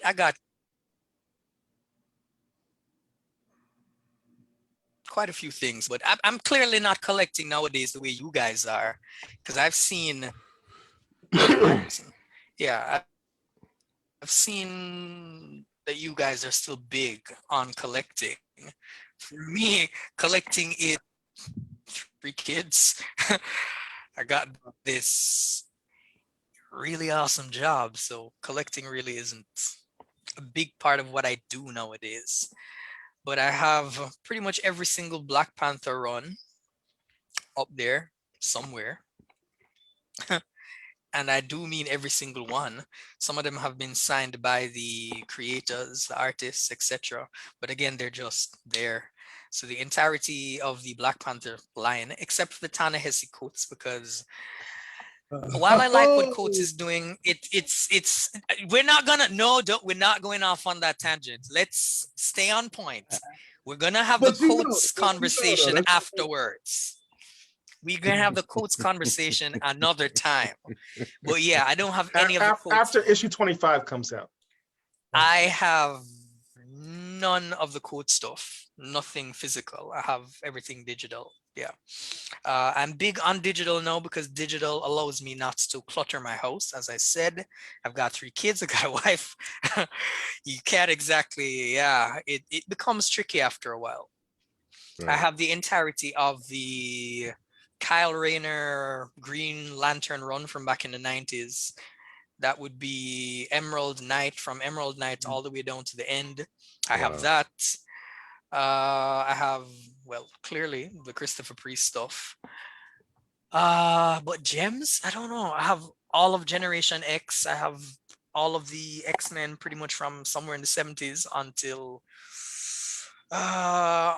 maybe the relaunch of House of X. Yeah. Yeah, I have everything as it relates to X-Men. It's a lot of books. Yeah, there are quite a few. I've no longer count. I stopped counting when during New X-Men, that New X-Men phase. That was when. They had an X-Men Academy thing. No, it was before that. The original New X-Men, not that one. That one was a rebrand. The original. Yeah, the original. That's when Scott cheated with Emma and Jean died. All of that. Yeah. Grant Morrison's run. Yeah. Grant All of Morrison. that good stuff. Yeah. The black leather jacket run. Say what you want, but that run was hot. Yeah, That run was hot. It was a hot run. The biggest problem with that run is if you look at it from the perspective of what Black people were in this book, then you're going to be like, yeah, it don't hold up to the Black, Yeah. you know, Morrison's not big on magnifying that. glass. That's not Morrison's forte. Not his wheelhouse, not at all. That is true, but you know, Morrison's. He's a good writer. I mean, you know what I'm saying, but he just doesn't do Yeah, doesn't I have do quite a melody. few things. Yeah. Intermittent stuff.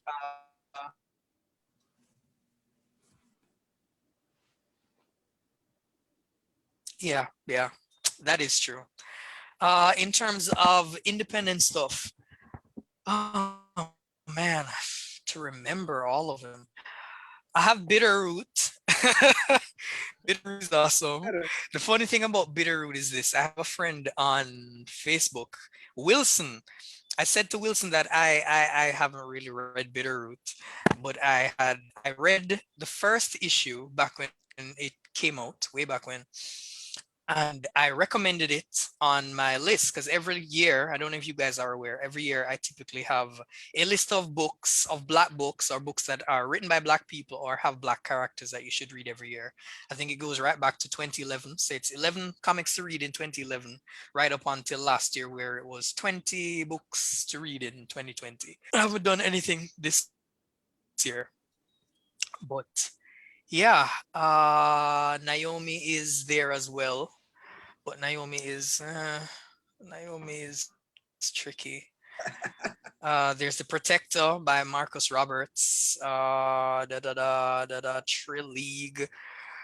What's the name of? There was this one written by Marcus. What's the name of the Marcus? Marcus Williams. Artist. Tuskegee Hears. Hears, yeah. Tuskegee Hears. Yeah, Tuskegee Hears. Yeah, Tuskegee Hears is hot. Have you had a- Psylords is also good. I think that one is from. Huh? Have you had a chance? Repeat the question. Have you had a chance to interview Marcus Williams? No, Okay. I haven't. I don't even know if I've reached out to Marcus in that regard because, as I said, I've had so many bad experiences with indie cats at this point that I'm just kind of like, I'll just be a fan from afar because the minute you got negative vibes, etc., it's gonna put a damper on my enthusiasm to touch you. I Yeah. also have the Antron by Mario Gully. I think I don't want to have that. I don't. Let's just say I have the run from Mario Gully, but me and Mario is not a black creator. He doesn't like to be identified as a black creator, so No. just leave it where it is. Yeah. I was looking at Mario Gully last night. He's actually local, Paul. I don't know if you're familiar, but Mario's from Didn't know that. I know the last issue of that run comes out in a few weeks. Yep. And I'm trying to keep this PG, but Mario Gully created something, and I think he's in a total. If you can go to his Facebook page, it's kind of bizarre, man. It's really bizarre. Just check him out. But I think what he created now, and it's coming rebooted. Eric Larson, and they're gonna actually have Daredevil with her. It's the Image comic. It's been in the works for years. I can tell you that. I have insider info. Mario for years. I don't think Mario is associated with her. But I will tell you this. Well, okay. Let me give you a point of information there. Mario Gully no longer owns Ant. He sold the rights to Ant to Eric Larson. So it's now owned by Eric Larson. Larson initially wanted to collaborate with him and then do some stuff, but that didn't pan out. It's been years in the making. So right now it's pretty much just Eric Larson doing this. And again, this is where the behind the scenes stuff becomes tricky. I'm not quite sure what I'm allowed to talk about or not. But yeah, that didn't happen. There's also this really popular. Okay, I'm definitely not going to talk about that one because that dude's toxic as hell. So let's not talk about that. But Eric Larson has tried to relaunch a lot of things when he was in a position of great power at Image. Black superhero related. It's just that the individuals were just not very cooperative. Let's just put it that way. That's the nicest way to put it. Easiest, nicest way to put it without getting myself into any legal jams. I will say this about, as I said, it's tricky in that. I will say this about Ant. Ant was, for me, at the time, back in 2004. Oh, ask your question, sir. Ant was kind of groundbreaking because of the body image that she showed and the amount of press that Ant got. At the time, it was really, really heavy because of the images, like that, the image of her like on the wall and the kind of showing her. It was a black girl. A lot of people didn't know she was black. I didn't know she was black until after the fact. But I mean, she had the big boobs, she had the big butt. It was just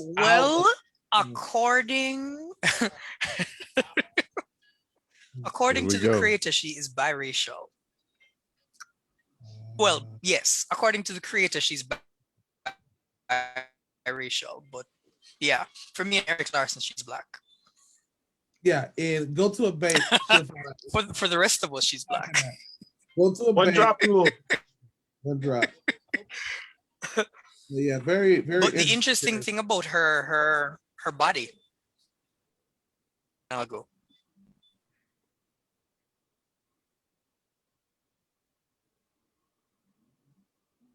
Okay, we kind of froze up there. Ryan, you're frozen right now. Uh-oh.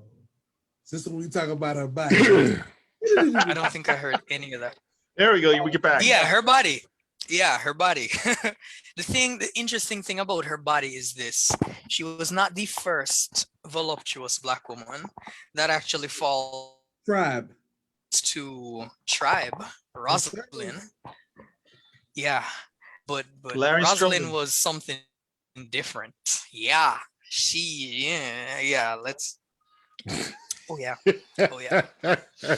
That's too, But yes, that melanin. So I'm that gonna keep that it very that PG melanin because I was gotta remember popping. they just might pull up this interview. Oh man. Let's see. Yes, sir.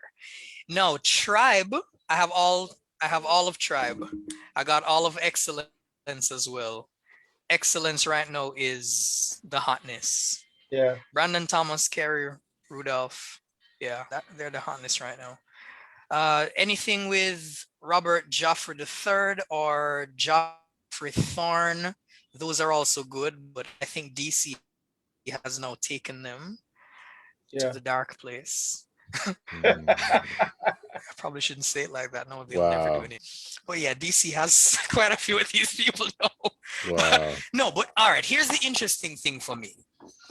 If you want to get into mainstream comics, the realistic way to do it is this. You write something independent, get some traction, get good reviews, etc., and then mainstream is going to come knocking. No. What I find interesting about a lot of these people that have migrated from independence to mainstream is that 2 3 years ago, before mainstream had called them, they were like, we should light mainstream comics on fire. We should definitely not work for DC and we should definitely not work for Marvel. And I'm just sitting here like, please. I know that if they call, you're gonna abandon the cause. Yeah. You're not here for the cause. You're gonna sell You're out here for the and press. You're secure the here for the bag. money. And Yeah. the drama about it is, I'm not even saying that with any disdain. I'm just saying, if you know that the bag is what you're interested in, Mm, then why market yourself as counterculture to mainstream?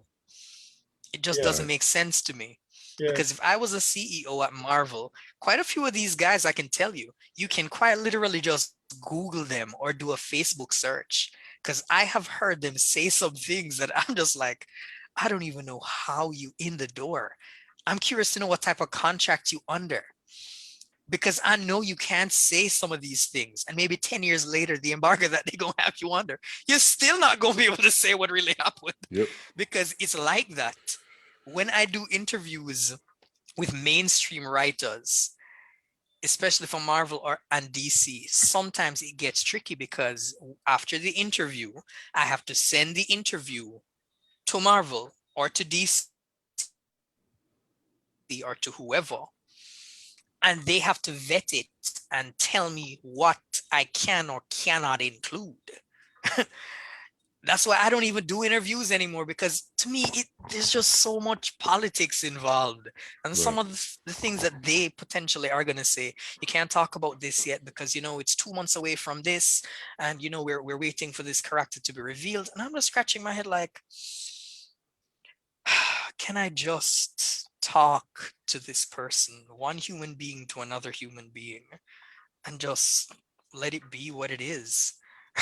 I mean, I understand from a business standpoint, but again, a lot of the people that I interview, they are writing or they are coloring black books. These books are not selling 50 million copies. They're not selling 1 million copies. They're not even selling 500,000 copies. You people are worried about nothing. The last time something like that happened, I knew the book was on the verge of being canceled, because in mainstream, once you are selling less than pretty much 14 to 15,000 You're copies done. of a book each month, you're done. No, this book was somewhere in between 11 and 12, and I had to have the company vet my interview and tell me that I couldn't include something that to me was inconsequential, because nobody was buying the book, which means nobody would have even seen my interview anyway. Wow.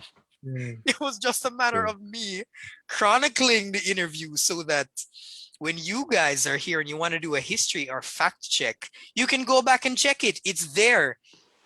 The website is essentially a library. Yes, it is. Ah, man, there's so many things. There are so many things, Mm. man. Ugh. Let me ask you 2 questions, Go because ahead. you're the aficionado on this, and we have one of these debates. Is Simon Baz the Green Lantern black? No, No. no. Herschel feels vindicated.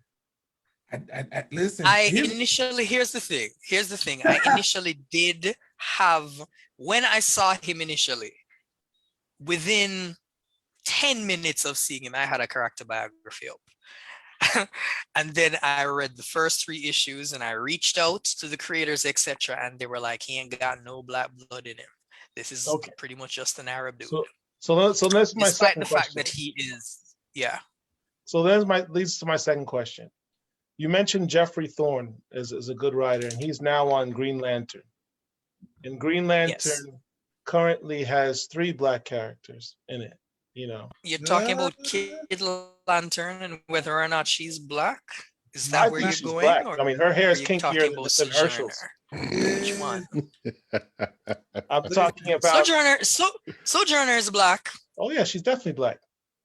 Kid Lantern, I also classify as black. I And then actually you had got her John Stewart. biography for a bunch of So years. so that is the blackest Green Lantern book that's ever been, in my opinion, in my knowledge. It would have to be, because remember before we only had let's not call my man John. We only had John Token. Stewart. We only had John Stewart for years. So now we got 3. So then I started thinking about it. Outside of the milestone books, and I'm always counting the amount of black characters in a comic.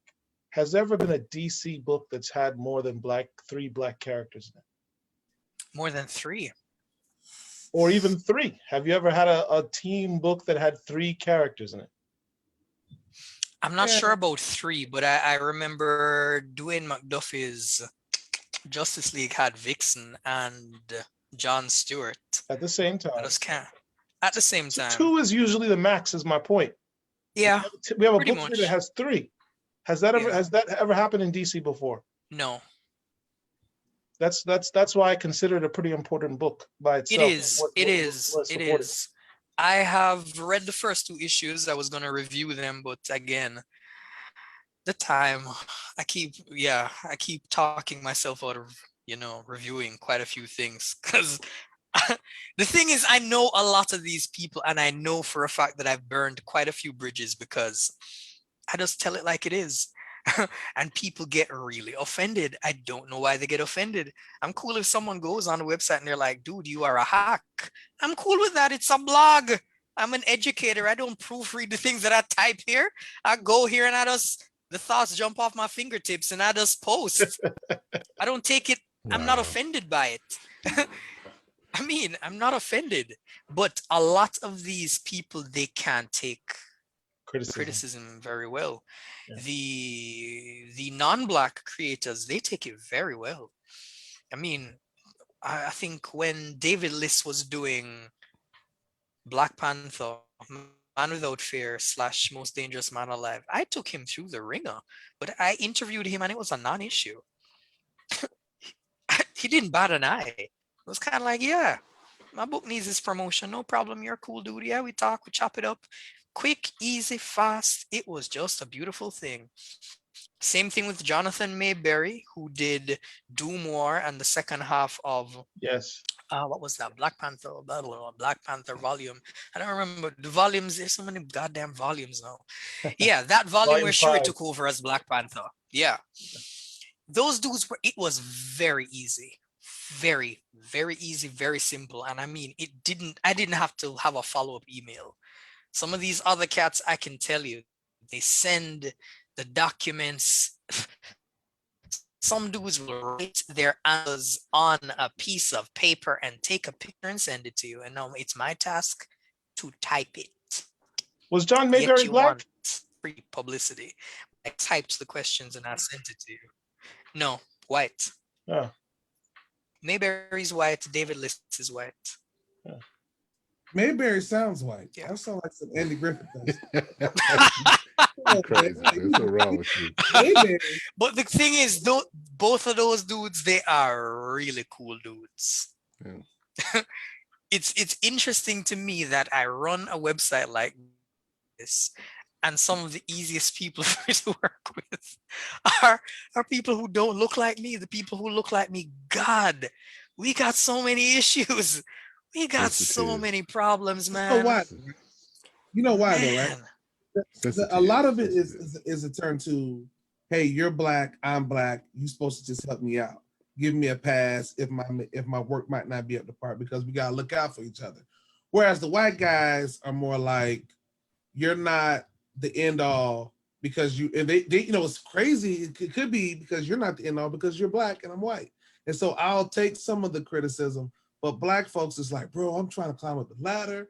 DC won't let me in. Marvel won't let me in. I'm trying to get my book out the ground. And here you go saying this stuff. So No, we go back. but again, I'm cool with that. I'm cool with that. The problem for me is you can't say, I want you to review my book. And then I say to you, I am going to quite literally treat this like it was a mainstream book, because if you are in a market where you are competing with books drawn by Carlos Pacheco and Joe Madureira, I'm just saying, you gotta keep up. No, in terms of your script also has to be on point, because again, you are competing with professionals. They may look like you, they may not look like you, but you got to. No, if when I say that, you're like, dude, I'm really just looking for some free publicity, I'm cool with that. I'll put up a preview instead. I won't even tell anybody what my opinion about the book is. I'm down for the cause. That's what people don't realize. The problem is, if you are trying to get something, then just tell me what it is that you want.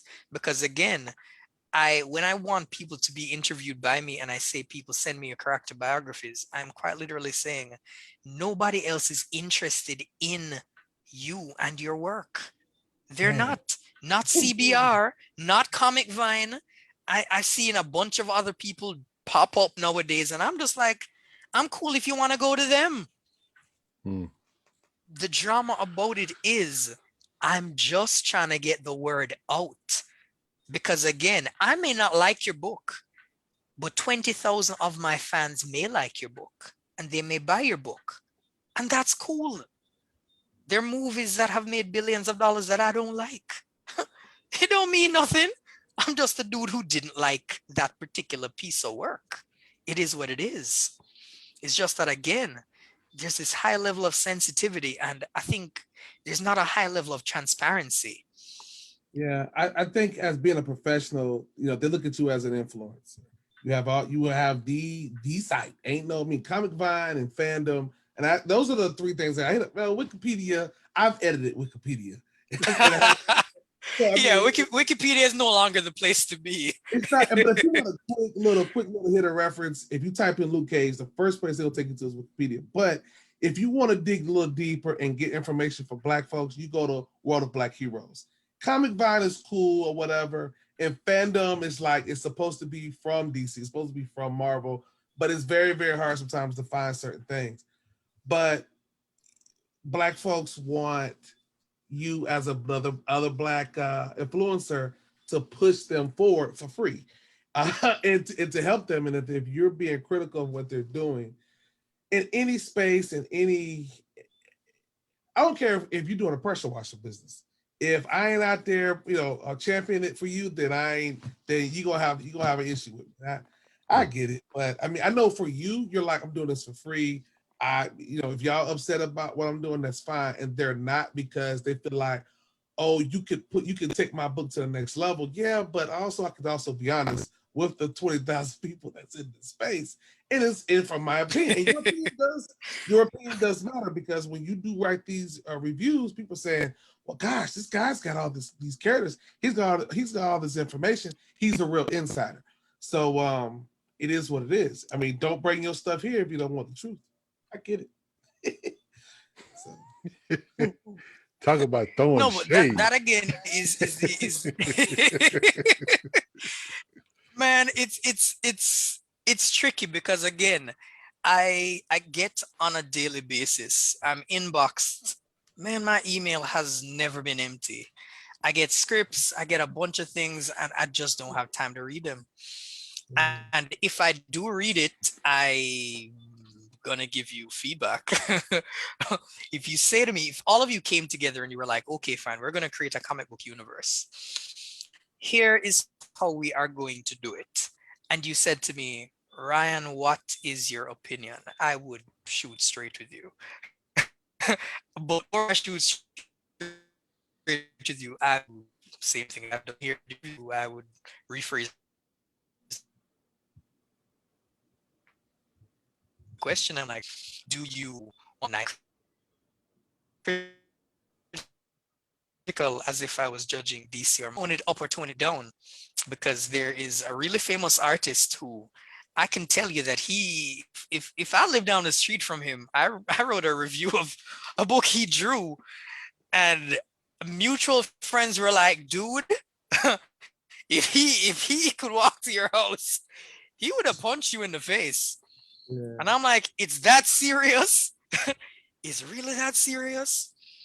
And he's like, man, he thinks like the Antichrist. Oh wow. But Tragic. I didn't take it that way. I really didn't think it was his best work. I think his best work was just elsewhere. And because I know his best work, I was saying, this was just not it.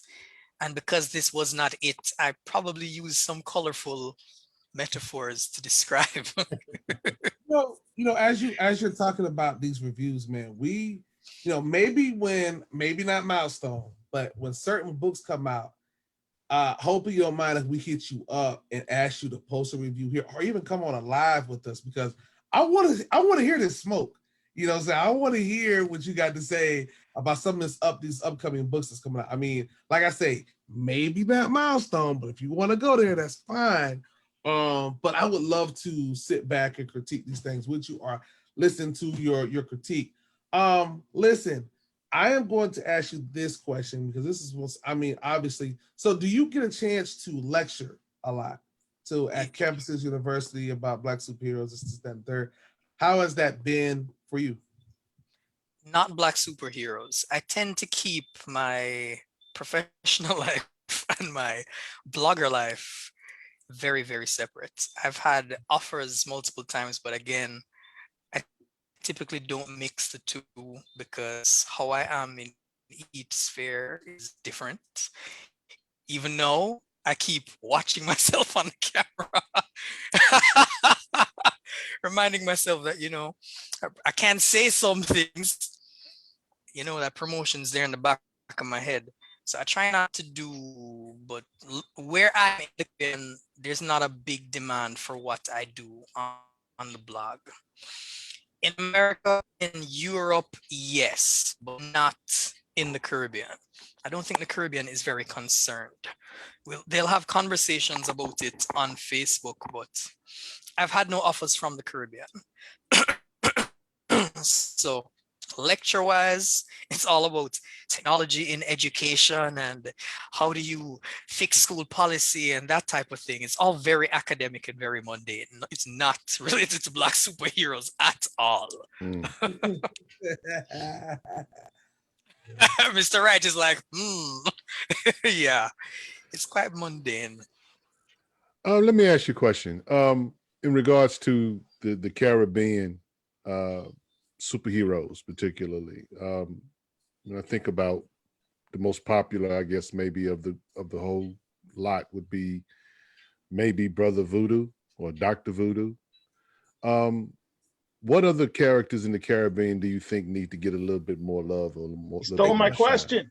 Sorry. It's an important question. Oh Lord, none of them are particularly interesting, actually. Oh, okay.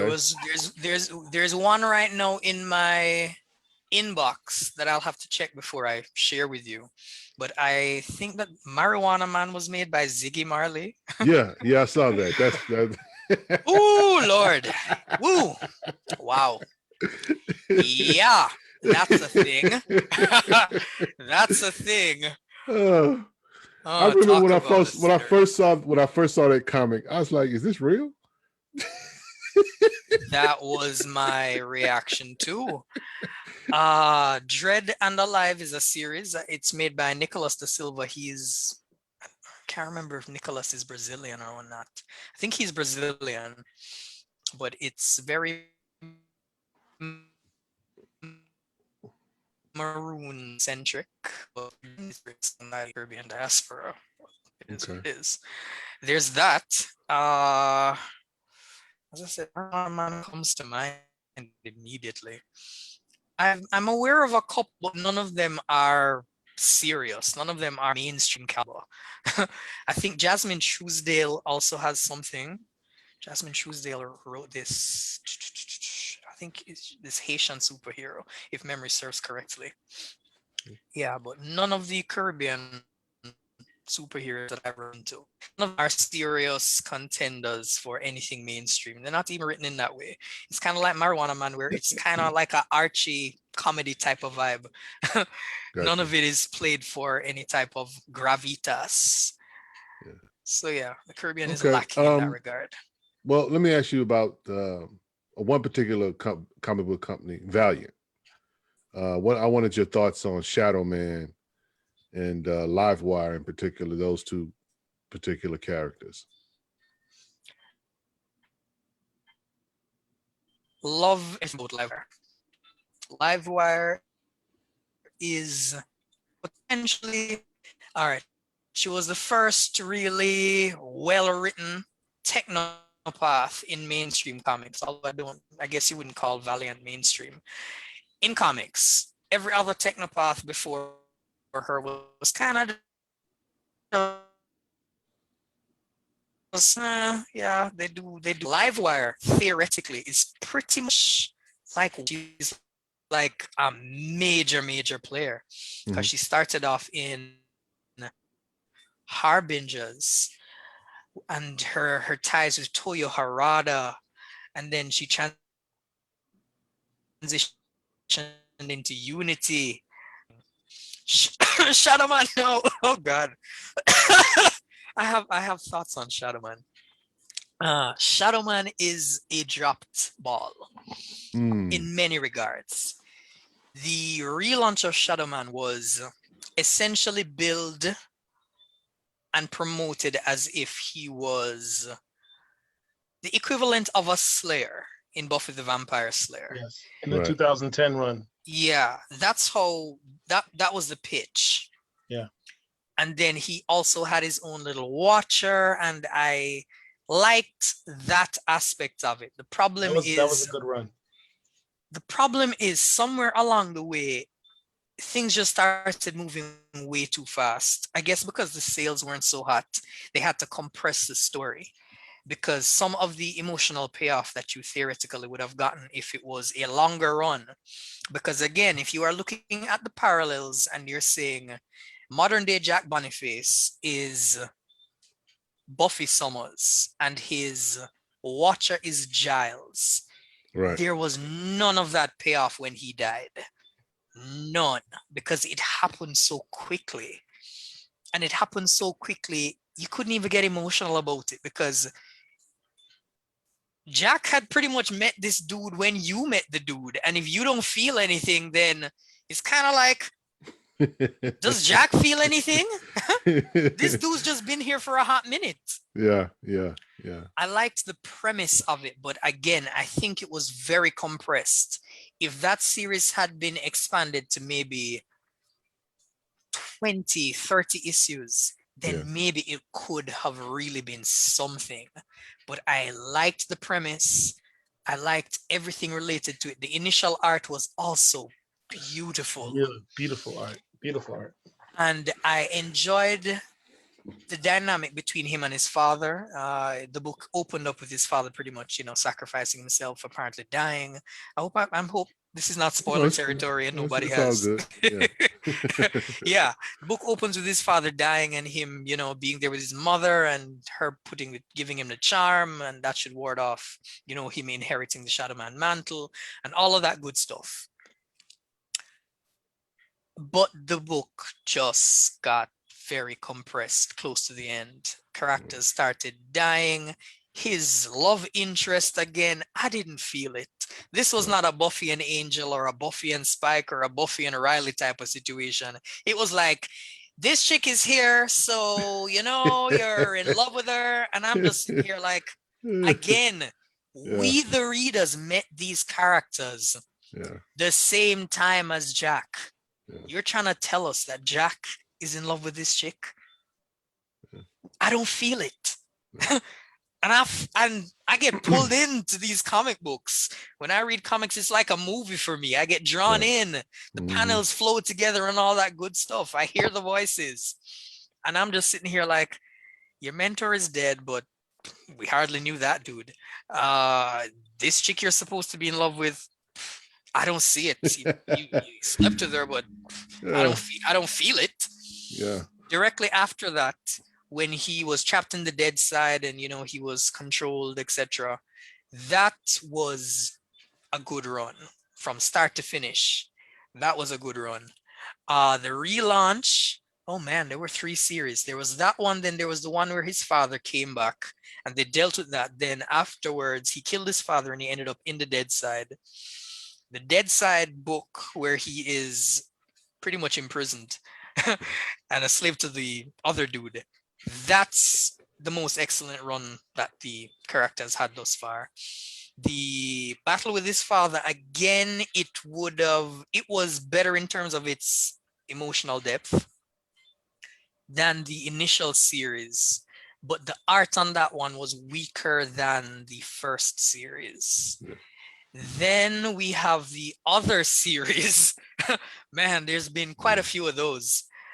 There's the other series now where he's dealing with the sister of that dude, and even them, the twins. I found the twins to be more fascinating than Jack, because them being, products of magic and being albino and being these vessels for dark power, and I thought they were fascinating.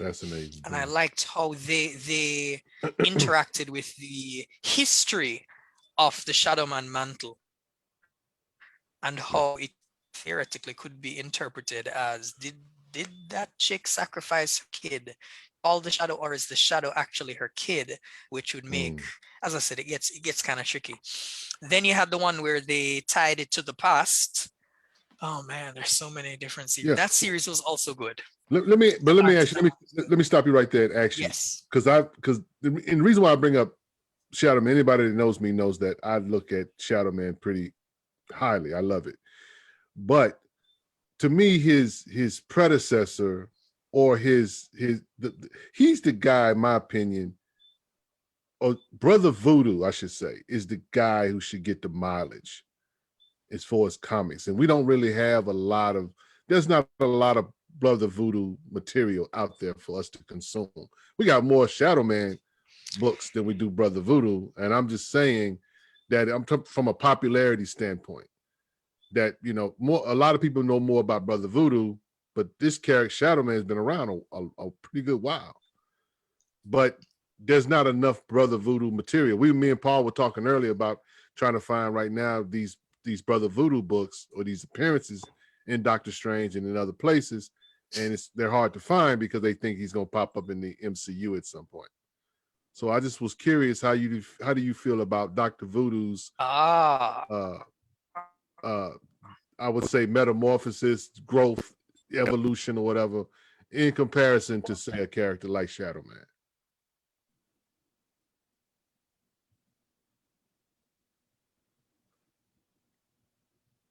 Okay, we kind of froze again. Oh man, Voodoo.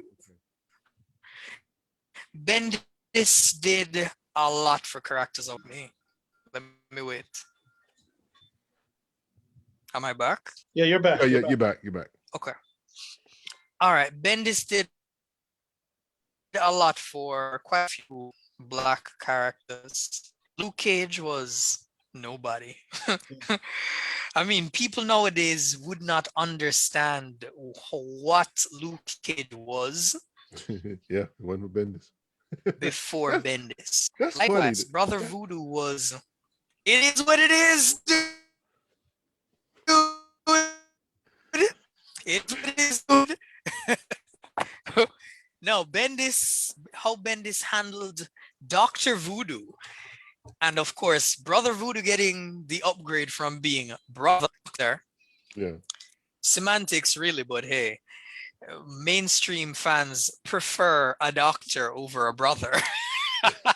Little trivia on that. The original writer originally intended for him to be called Dr. Voodoo, but Stan Lee actually overrode that and made him do Brother instead.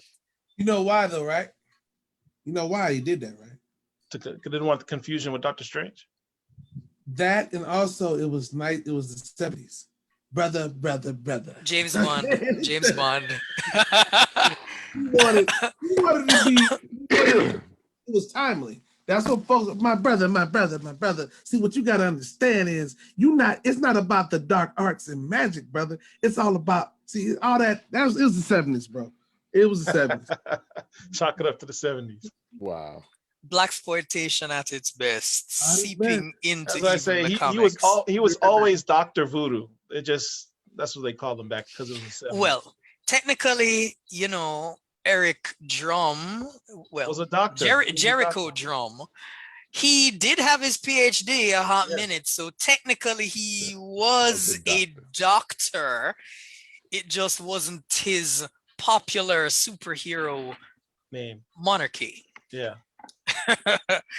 Yeah, but Bendis really pulled that character from obscurity because again, he was another character who he wasn't treated with any type of seriousness before inheriting the mantle. I mean, he's an awesome character in terms of his potential, what he means to Haitian people, what he means to Caribbean people, because again, he is pretty much the most popular Caribbean-based superhero in mainstream comics. But again, in mainstream comics, the Red Ocean, let's use that term again, you have to be able to sell a minimum of 15,000 copies of a single issue consistently to stay on the shelves. Brother Voodoo, Dr. Voodoo has not been able to do that. Well, not many Black characters have been able to do that.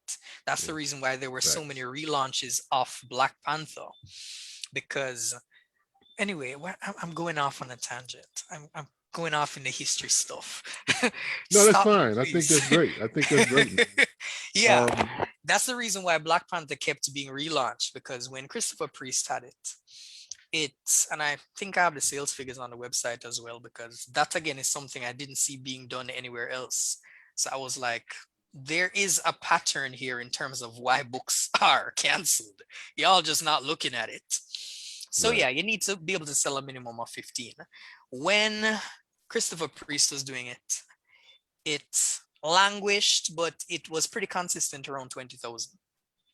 Directly afterwards, they had to relaunch the book because again, it had fallen below the 15. When they relaunched with Hodlin, it skyrocketed. I mean, I don't think there's a single issue of Priest's run that sold as much as the #1 for Hodlin. You can even ask Priest. Hodlin beat him pound for pound in terms of sales, whether you liked his run or you didn't. He was selling books. No. In terms of Dr. Voodoo, let's go back to Dr. Voodoo. That's the reason why we're never going to have any consistent Dr. Voodoo book. He works in a team book, and unfortunately, many of our Black mainstream characters, they work best in team books because they can't carry a book on their own. So Dr. Voodoo, as opposed to Shadow Man. Shadow Man, again, independents have a different benchmark and sales target. One second, Ryan. Listen, I got to step away because I got to get up super early tomorrow for this call, but I'm leaving you in some good hands. Finish up the interview. I appreciate you coming on. It's a lot of information. Unfortunately, some of the things that I was speculating on, you just confirmed. It's kind of sad, but at the same time, it's like it's something that needed to be checked off, and we definitely want to have you back.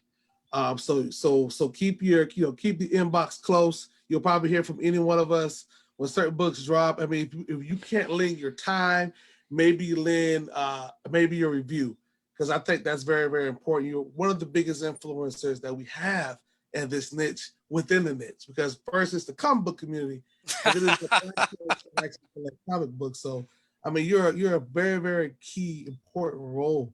And so I said I was definitely I said to myself, this year I'm getting him on, but track him down. I know he's in these spaces, but I know he's busy. And so let me see if I can build a relationship and bring him on. And I've done that, and I appreciate you for coming on. It was huge. So if anybody's like, who is this guy? Like he has all this information, worldofblackheroes.com. It's comprehensive. It's got everything. And I've been through it looking for you not to have something and been mad because you got it. So it's like, I can't listen, it's a well-oiled machine.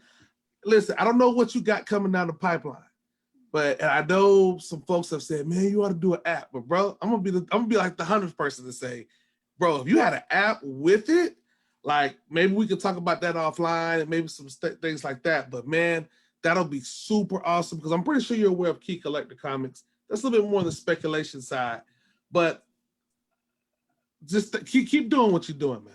Appreciate you. All right, I turn it over to you, Paul. I'm out. Thank you, Herschel. Thank you. You got it. There we go. So Okay. what were we just talking about?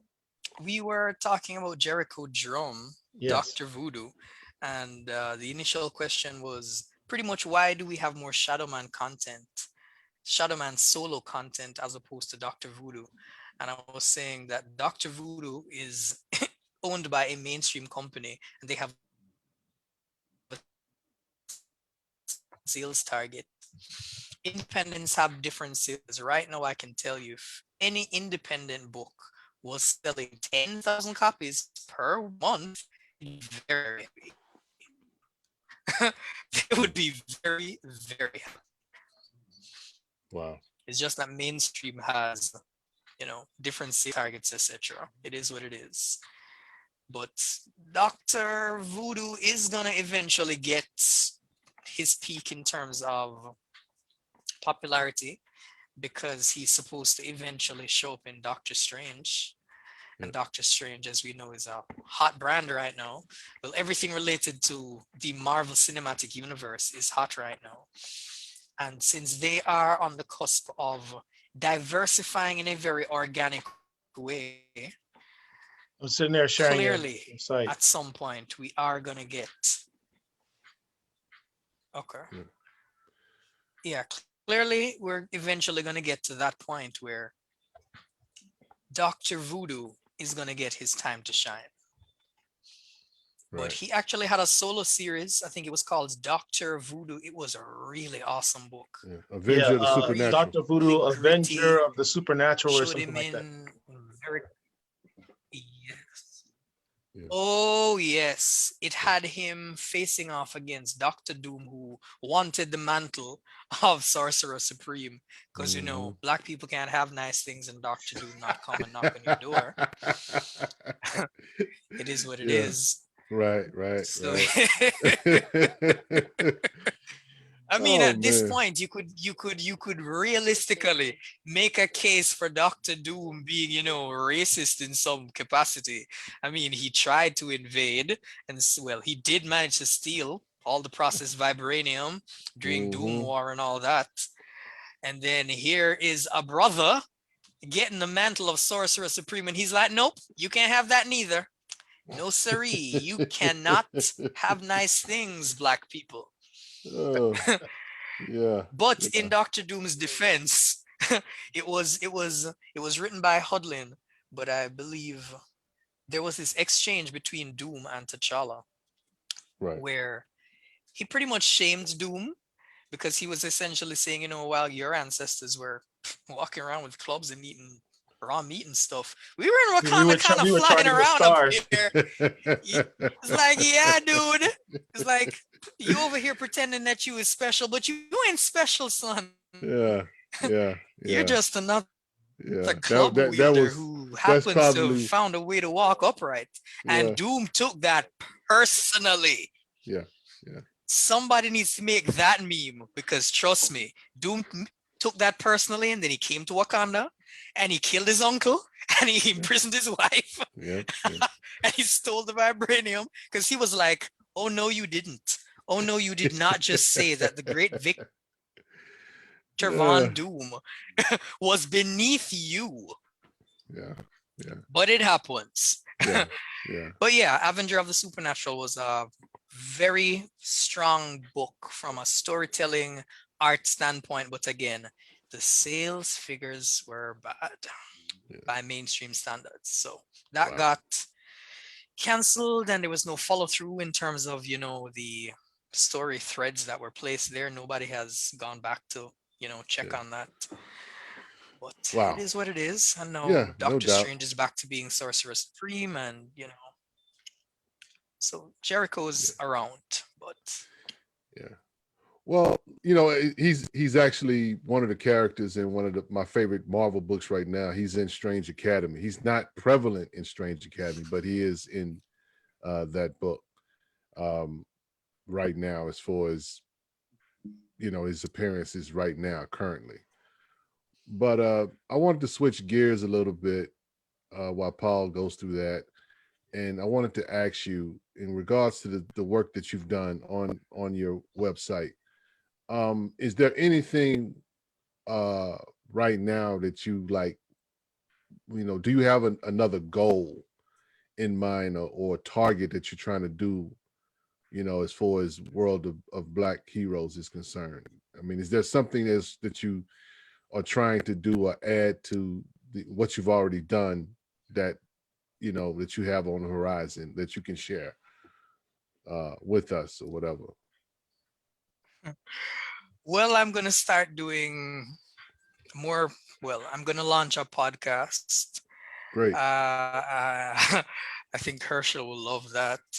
I'll, I'm I'll pretty be the much going to be first subscriber. converting everything that is on the website in terms of character biographies and reviews that I've already written. I want to convert all of these to pretty much videos and drop them on YouTube. We already have a YouTube page. I think if you click something at the top, the YouTube thingy, Yeah. yeah, Take you to the it will take you page. there. We already have like 800 and something subscribers. And I Okay. haven't done a whole lot on YouTube because I think I made this way back in 2010. I haven't done anything to it. It's kind of just there. My Okay. views are kind of crazy and they're kind of all over the place. And I do mean all over the place. I have all kinds of things there. Yeah. But the only thing on the YouTube page that I'm really proud of is this video I made of Storm and T'Challa, and it was made to Keshia Cole's Sent from Heaven. And before, oh man, that dude died. Is it this one? Is it that No, video? nah, it's not that one. It's one where they are in love, and I have this pastiche of pictures. What was the name of that dude? Eric Jerome Dickey. Yes. Eric Yes. Jerome Yes. Dickey had found that video and he posted it on his page. Storm and And he T'Challa was- Sent from Heaven. That's the one. And all of the video didn't even upload. That's the funny thing about it. It was actually quite longer, but because of how YouTube was set up at the time, the last part of the video got chopped off. But before Eric Jerome Dickey died, he'd found the video and he'd posted it on Facebook, and he was like, man, this is kind of mind-blowing. This is beautiful. And somebody had tagged me in the comment section, and I was like, Eric Jerome Dickey thinks Wow. that's cool? Like, Yeah. really? I Yeah. kind of just sat here and just did this casually because, again, I think that was during my in-between jobs phase where I was just doing a lot of stuff on my own. I was just reading and making biographies and just shooting videos and just posting a whole bunch of stuff. Well, that's the thing about this particular Storm and T'Challa, whatever, it's the love story that we all really want in comics. Eric Jerome Dickey was privileged enough to be able to give us that storyline or that story in a miniature run or whatever. It's one of my, as far as the graphic novel or trade or whatever, that's one of my favorite trades that I have. But I went and got the original comics as well too. But I mean, because I don't know if we'll ever get this story. It's just like they, Hudlin tried to do a story with them up to the time they got married or whatever, but they've never really given us what we want in regards to their storyline or whatever. You know, when Marauders 13 came out, We don't talk about that. We don't talk about that. You know, we were really just, I enjoyed the story for what it was, but I think we all were disappointed because we really want to see them do this love story. We really want to, because that's one thing I think is missing from comics is Black love. We got a lot of. Go ahead, brother.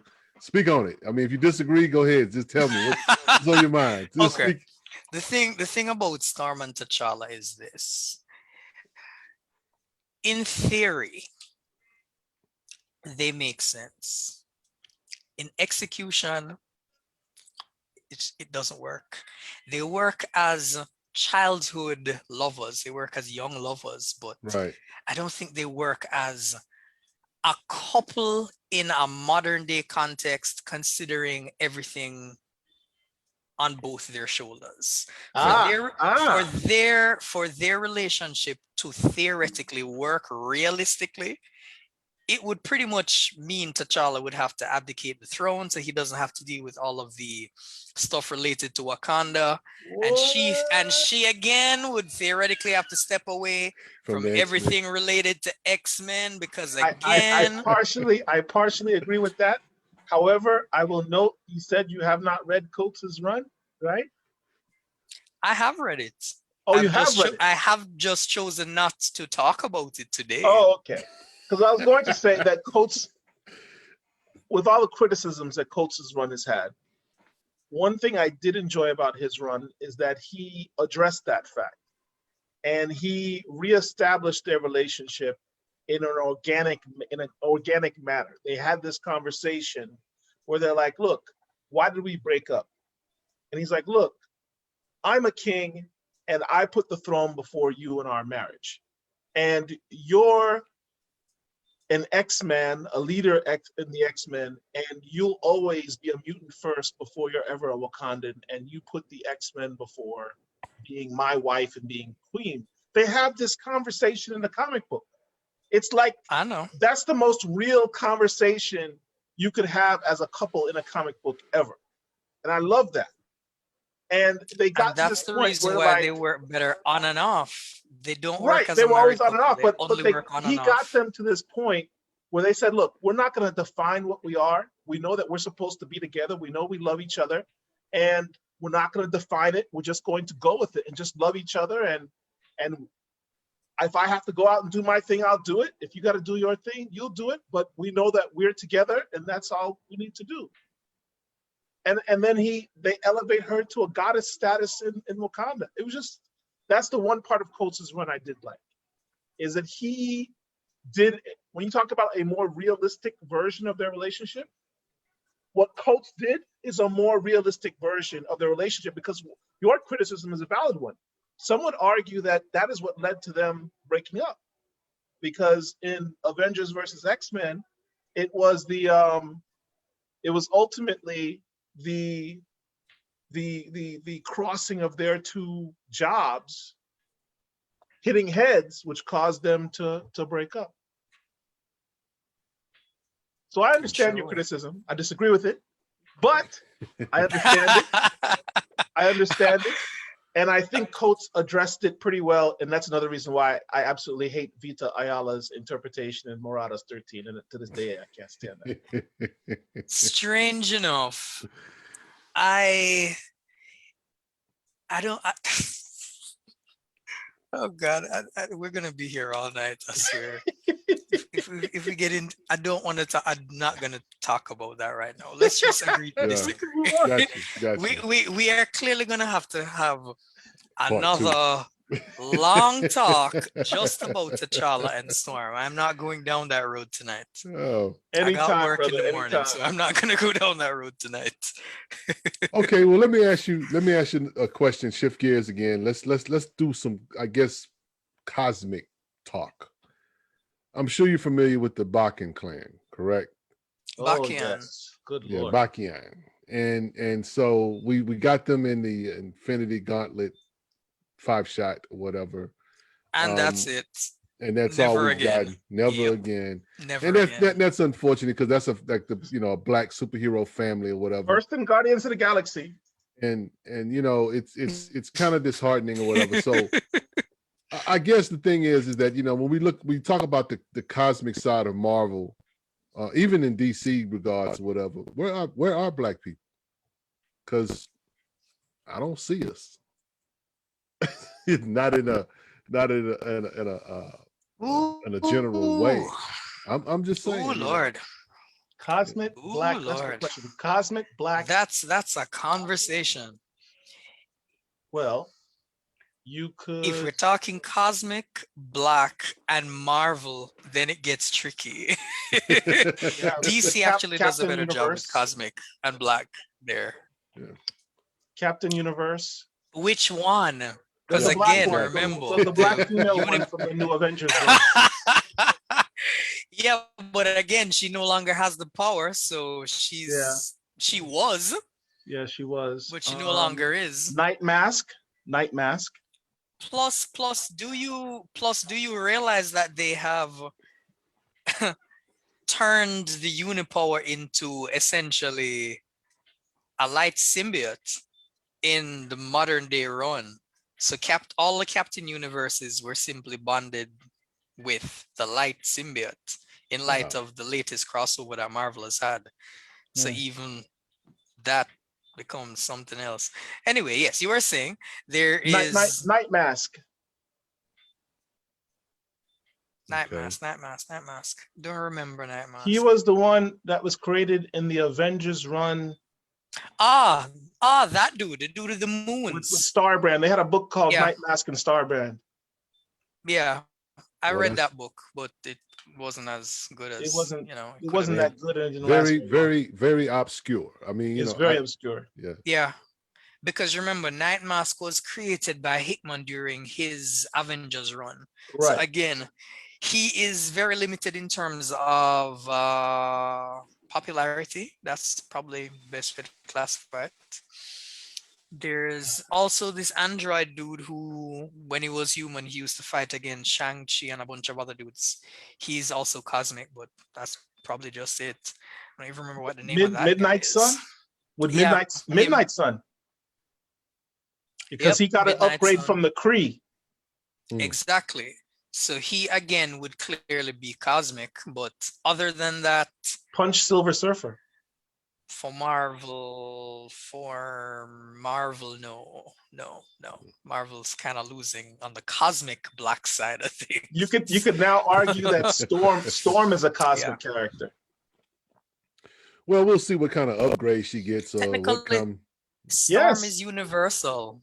Storm is universal because before this upgrade in Coates' book, she was already, commanding universal forces back in Alan Davis's 90s pre-Claremont Return Madness X-Men run. Right. Because her power is not weather manipulation. Her power is actually energy, an empathic connection to the environmental atmosphere of wherever she is.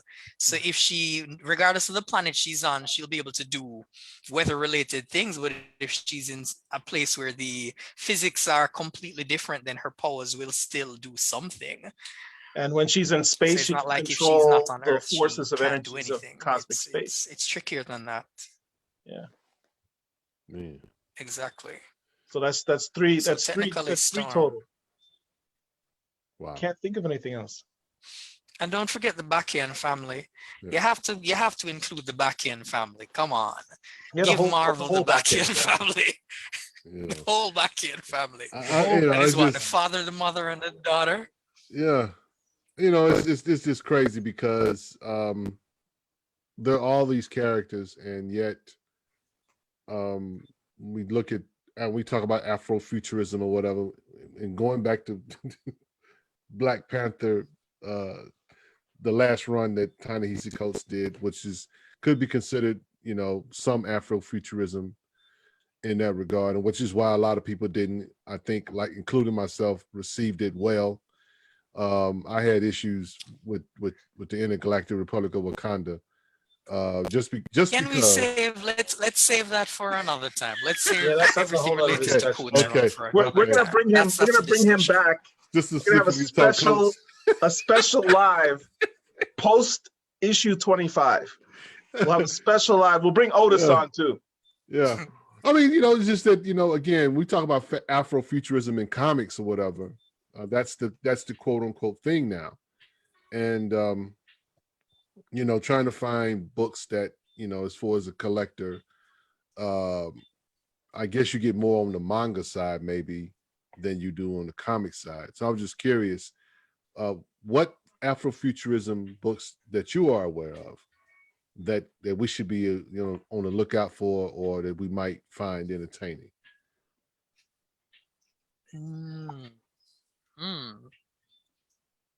I'd honestly have to get back to you on that. Okay. I'd honestly have to get back to you on that. There are quite a few Afrofuturism books that I've read, but again, that is not my favorite genre. So Okay. I can tell you right now. Well, let me ask you, what is your favorite genre? What is your favorite genre? I like traditional superhero comics, really. Capes and cows. Capes and cows. Well, earlier you mentioned some of the things that you had in your collection, Bitterroot, Excellence, or whatever, but you didn't name my favorite comic. Which one's that? Philadelphia, brother. Philadelphia. Oh, Jesus. I like horror comics. The thing about Philadelphia is this: the same friend, same Wilson. Wilson was the one who had recommended Bitterroot. I already had Bitterroot. I just didn't read it. Philadelphia was recommended. I like the art. I like the direction, but I have not read anything beyond issue 1. Okay. So I really can't talk about Philadelphia. Yeah. I would just encourage you to if you get a chance.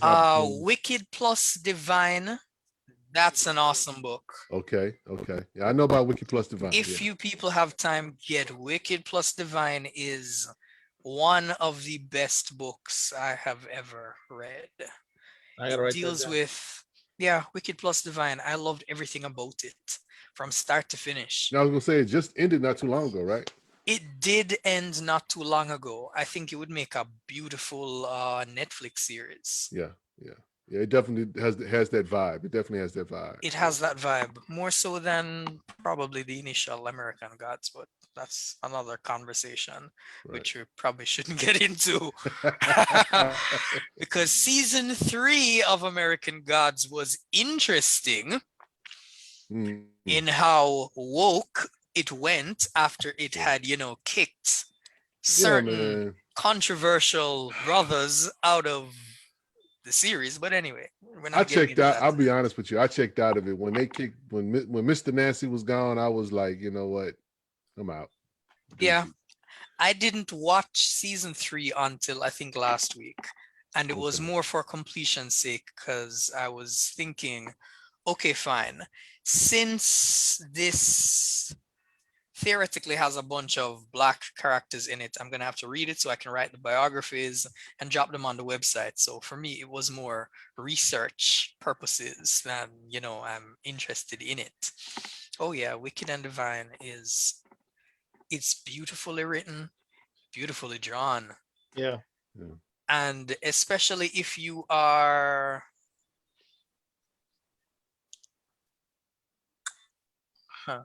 I'm not gonna say that. Yeah, it's just a great book all around. I have to check this out. I love this art. It's a great book. I ran into Wicked plus Divine randomly because I had heard about one of the characters, the one that's currently on the cover, Persephone. I decided, okay, fine, I'm gonna write a biography for Persephone because I couldn't find one anywhere. So of course I have to read the entire run to check if she is in fact Black and she's not just, a tanned white girl. And then I ran into a whole bunch of other characters, and I remember the first time I read it, I think I'd read maybe the first 6 issues one night. I can tell you right now, the actress who played the villain in Falcon and Winter Soldier could play this character. It's based on look. Yeah, got the cute freckles. Yeah. Oh yeah. But that's an awesome book. Yeah, man. No it's bones about it. interesting. It, That it book it's is it's pretty banging. yeah, it's interesting when we talk about story development, things of that nature. I wanted to ask, as far as black characters are concerned, if you could just off the top of your head, what is one of your favorite uh black characters as far as the story goes?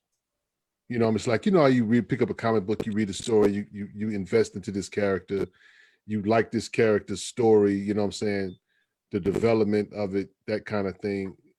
What is there one particular character or story or comic book that you've read as far as the black characters and said, I really, really enjoyed thoroughly this particular character, and because one of my complaints with independent comic book creators is story development, character development. We don't oftentimes get to really see the evolution of these characters. We're just kind of like, here's a character, here's the story, he breaks up some stuff, he does some stuff, and boom, that's it.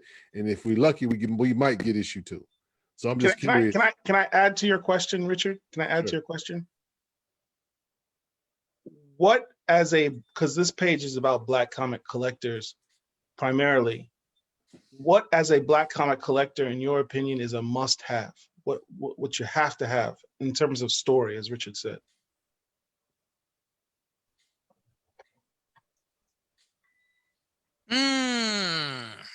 Collection as a story piece. There are things that I think every Black collector should have. Tribe number 1 is a must-have. That's a part of history.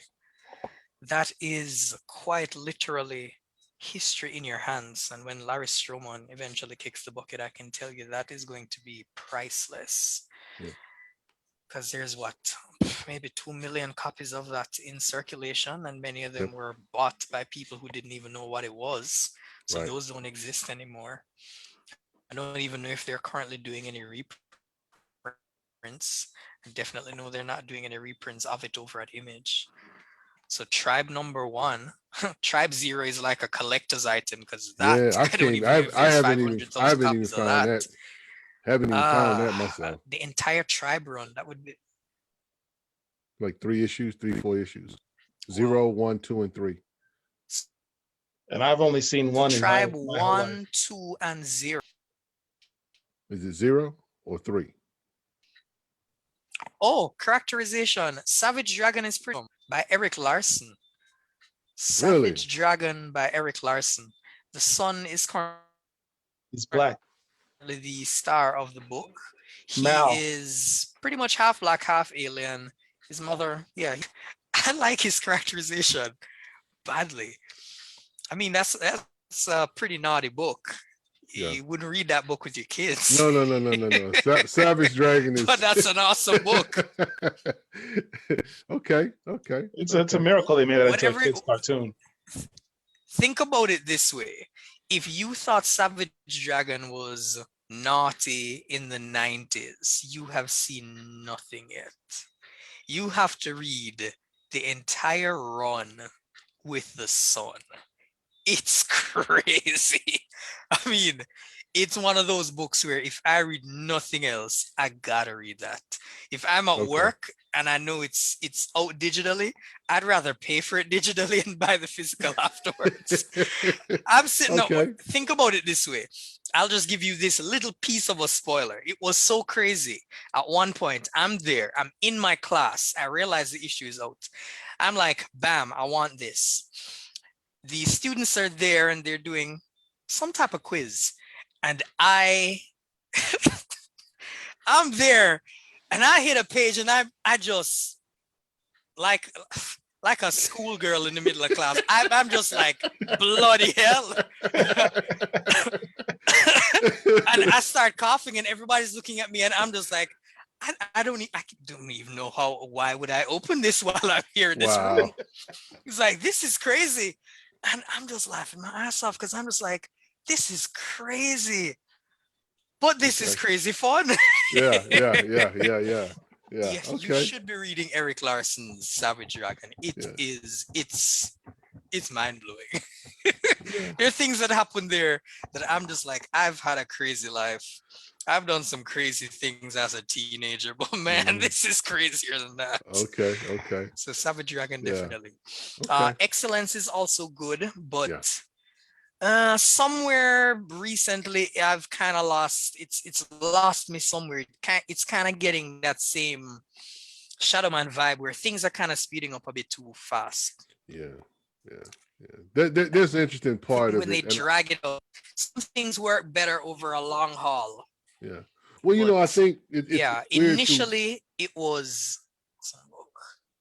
Yeah. The story arc with what's going on now Go ahead. is as far as the father. They're trying to get him. I guess the Aegis is trying to get the father involved with the kid. It's like, okay, you need to go handle that. It's because they basically serve the Aegis. They're these wizards, if you want to call them that. They serve the powers that be, and of course it's interesting how they're handling that. So that's kind of the cliffhanger that we're on now. They had stopped for a while, and then they've just now start picking it back up. We got an issue, and now we haven't had an issue for like 6-7 weeks now going on. So that's been one of the frustrating things about X-Men. And that again, oh yes, that's an issue in general if you collect indie. Yeah. It just takes a while for you to get your fix. And again, that goes back to the whole because if you want good interior art, you're gonna pay like upwards of $200 per page, and a comic book is like 24 pages. And I'm talking if you just get the book, I think drawn and inked. You ain't even colored this thing yet. So it's really this black hole of money. And then if you don't even have the platform necessary for you to recoup that, because think about it, this is an investment. If I wanted Right. to make a comic, it would be pretty easy. I'd just go to my bank and I'd get a loan because I got a 9 to 5 and I got, stable income elsewhere. And I Right. just say, okay, fine. I want this to come out next year and I'm pretty much going to pay for 1 page per month. But again, if you do it that way, insider info, you're going to have problems because some of these artists, well, not some, artists make money by drawing. Mhm. If you are $200, your comic book, 1 page is $100, $200. Somebody else might want you to draw an entire comic book for a month. So clearly I'm not going to be able to finish your $200 because this dude is going to give me 200 plus or 200 times 20. It's business. I've worked closely with indies, so I can tell you there was this artist that was working on an indie book, and then Marvel called, and I can tell you, he went to the dark place, or better yet, he went to the light. He went to the light. He did not want to be in the dark place anymore. And that book was a hot mess afterwards because it was like, yo, Marvel money. I got Marvel contracts and Marvel money now. It's like, dude, you want to pay me for 1 page each month? I ain't got no time for this. I got Hulk and Storm and Captain America to draw. And I got the covers too. So I'm making bank off the covers. I got interiors. Dude, I ain't got no time to draw your book. Yeah. What do you think about an artist like, say, Alex Ross, who just does covers for the most part now? And he doesn't have to do. Alex Ross can. Yeah. That guy there, man. I mean, Alex Ross can. There are quite a few creators that can. I think Larry Stroman could theoretically just do covers. He's that big. Chris Cross could probably just do covers too. Dennis Cohen could probably do covers as well. Yeah, man. It is what it is. When you've gotten to that level of notoriety, you can pretty much do what you want to do. The game is a game. Yep. I mean, you might hate it, or the gatekeepers might want to tell you different, but you got kids to feed. What you gonna do? should Mike, also definitely have Brotherhood of the Fringe in your collection. Brotherhood of the Brotherhood. French. Brotherhood of the Fringe. okay. That's by N. Stephen Harris, I think, if memory serves. Yeah, N. Stephen Harris. You gotta have Brotherhood of the Fringe.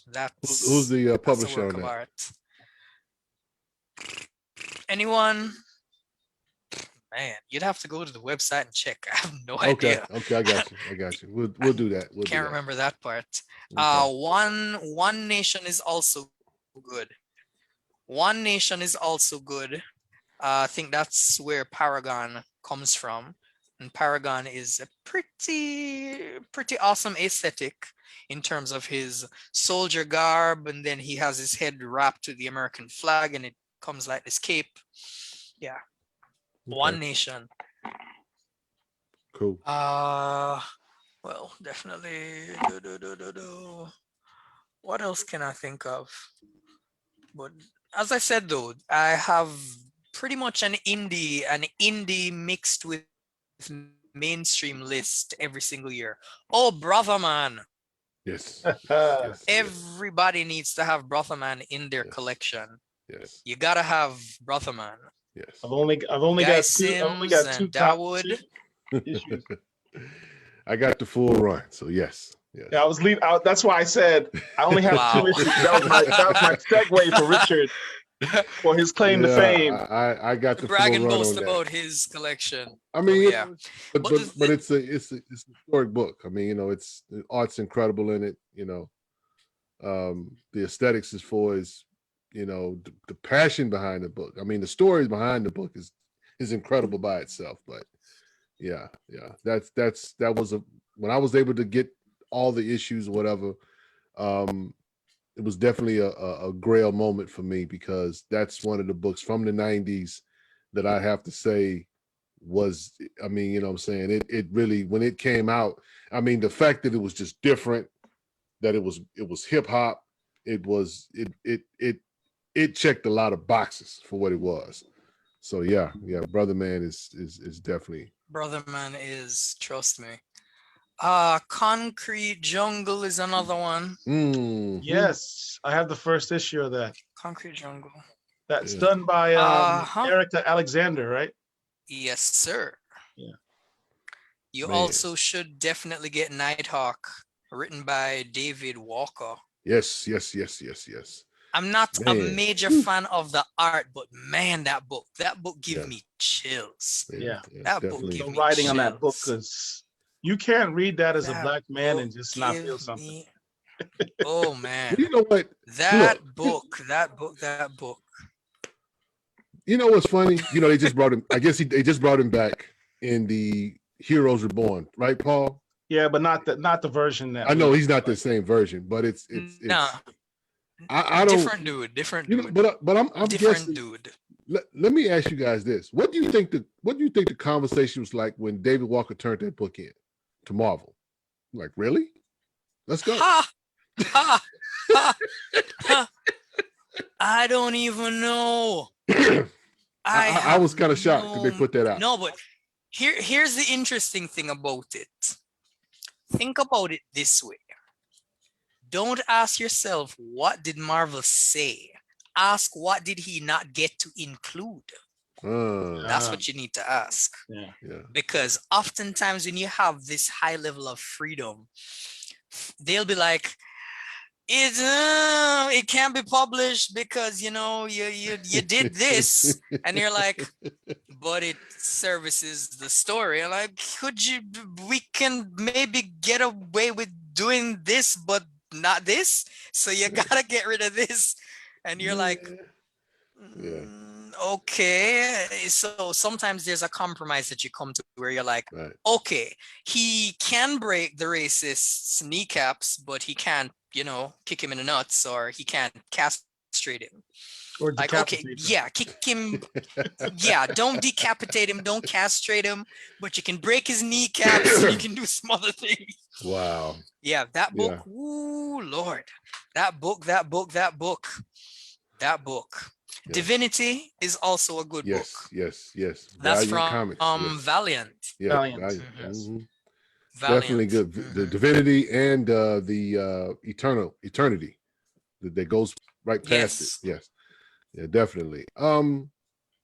Let me ask you about Kyle Baker's Truth, Red, Black, and White.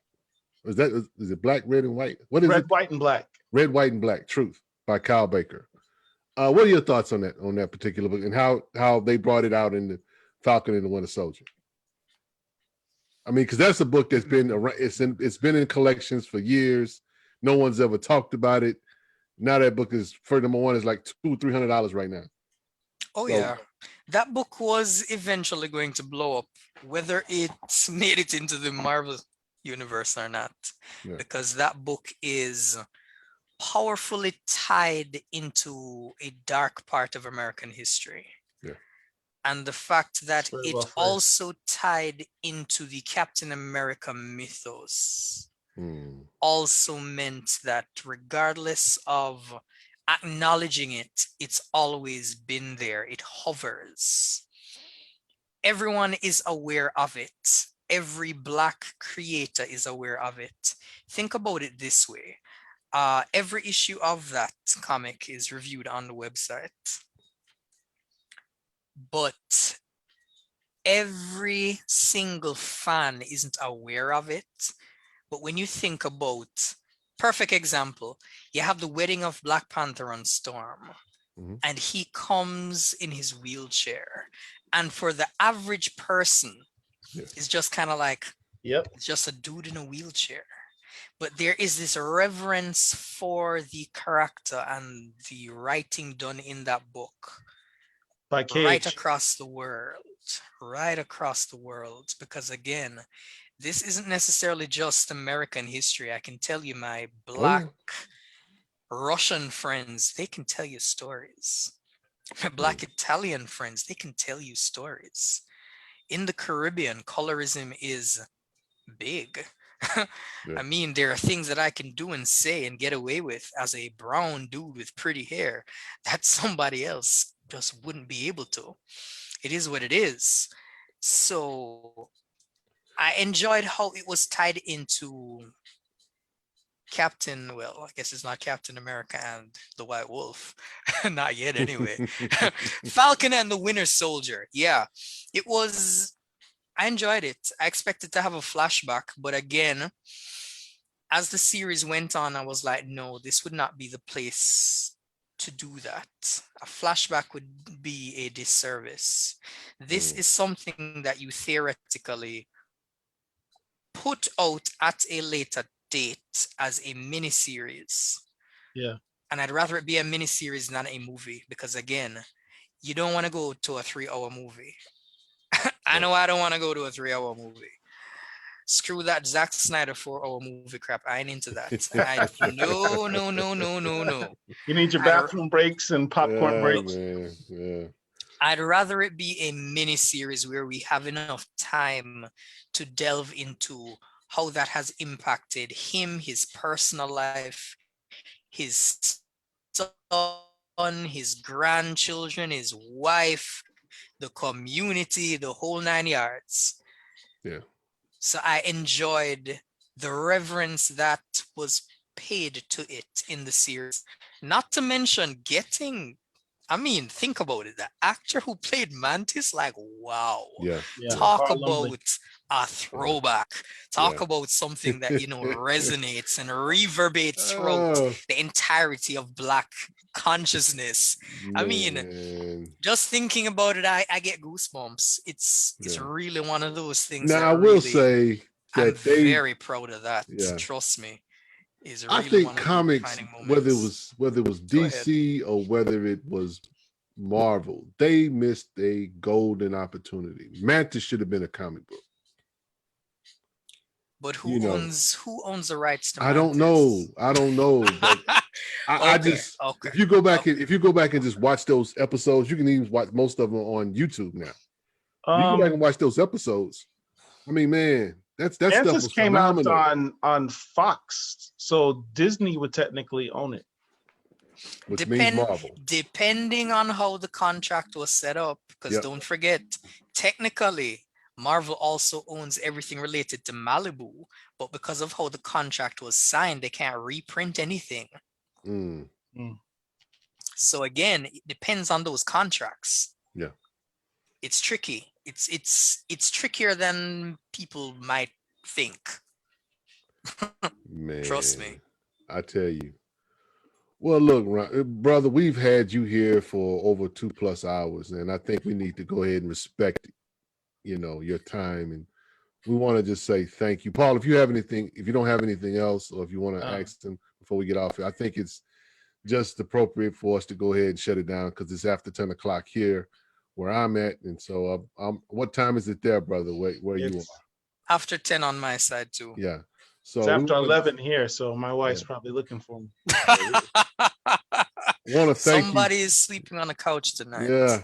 Want to thank you for being gracious with your time and candid with your words and just blessing us with your presence, man. I mean, your website is phenomenal. Keep doing what you're doing. I'm just putting it out there. Whatever you need from Black Comic Lords and Black Superheroes Forever, let us know. Please let us know. We respect and we adore what you got going on, man. Absolutely. Respect. I have bought books. I have bought books based on what you got on that site. So for me, it's a place I can go when I want to find, my characters, or when I want to find something different or something that applies or pertains to me as a Black man.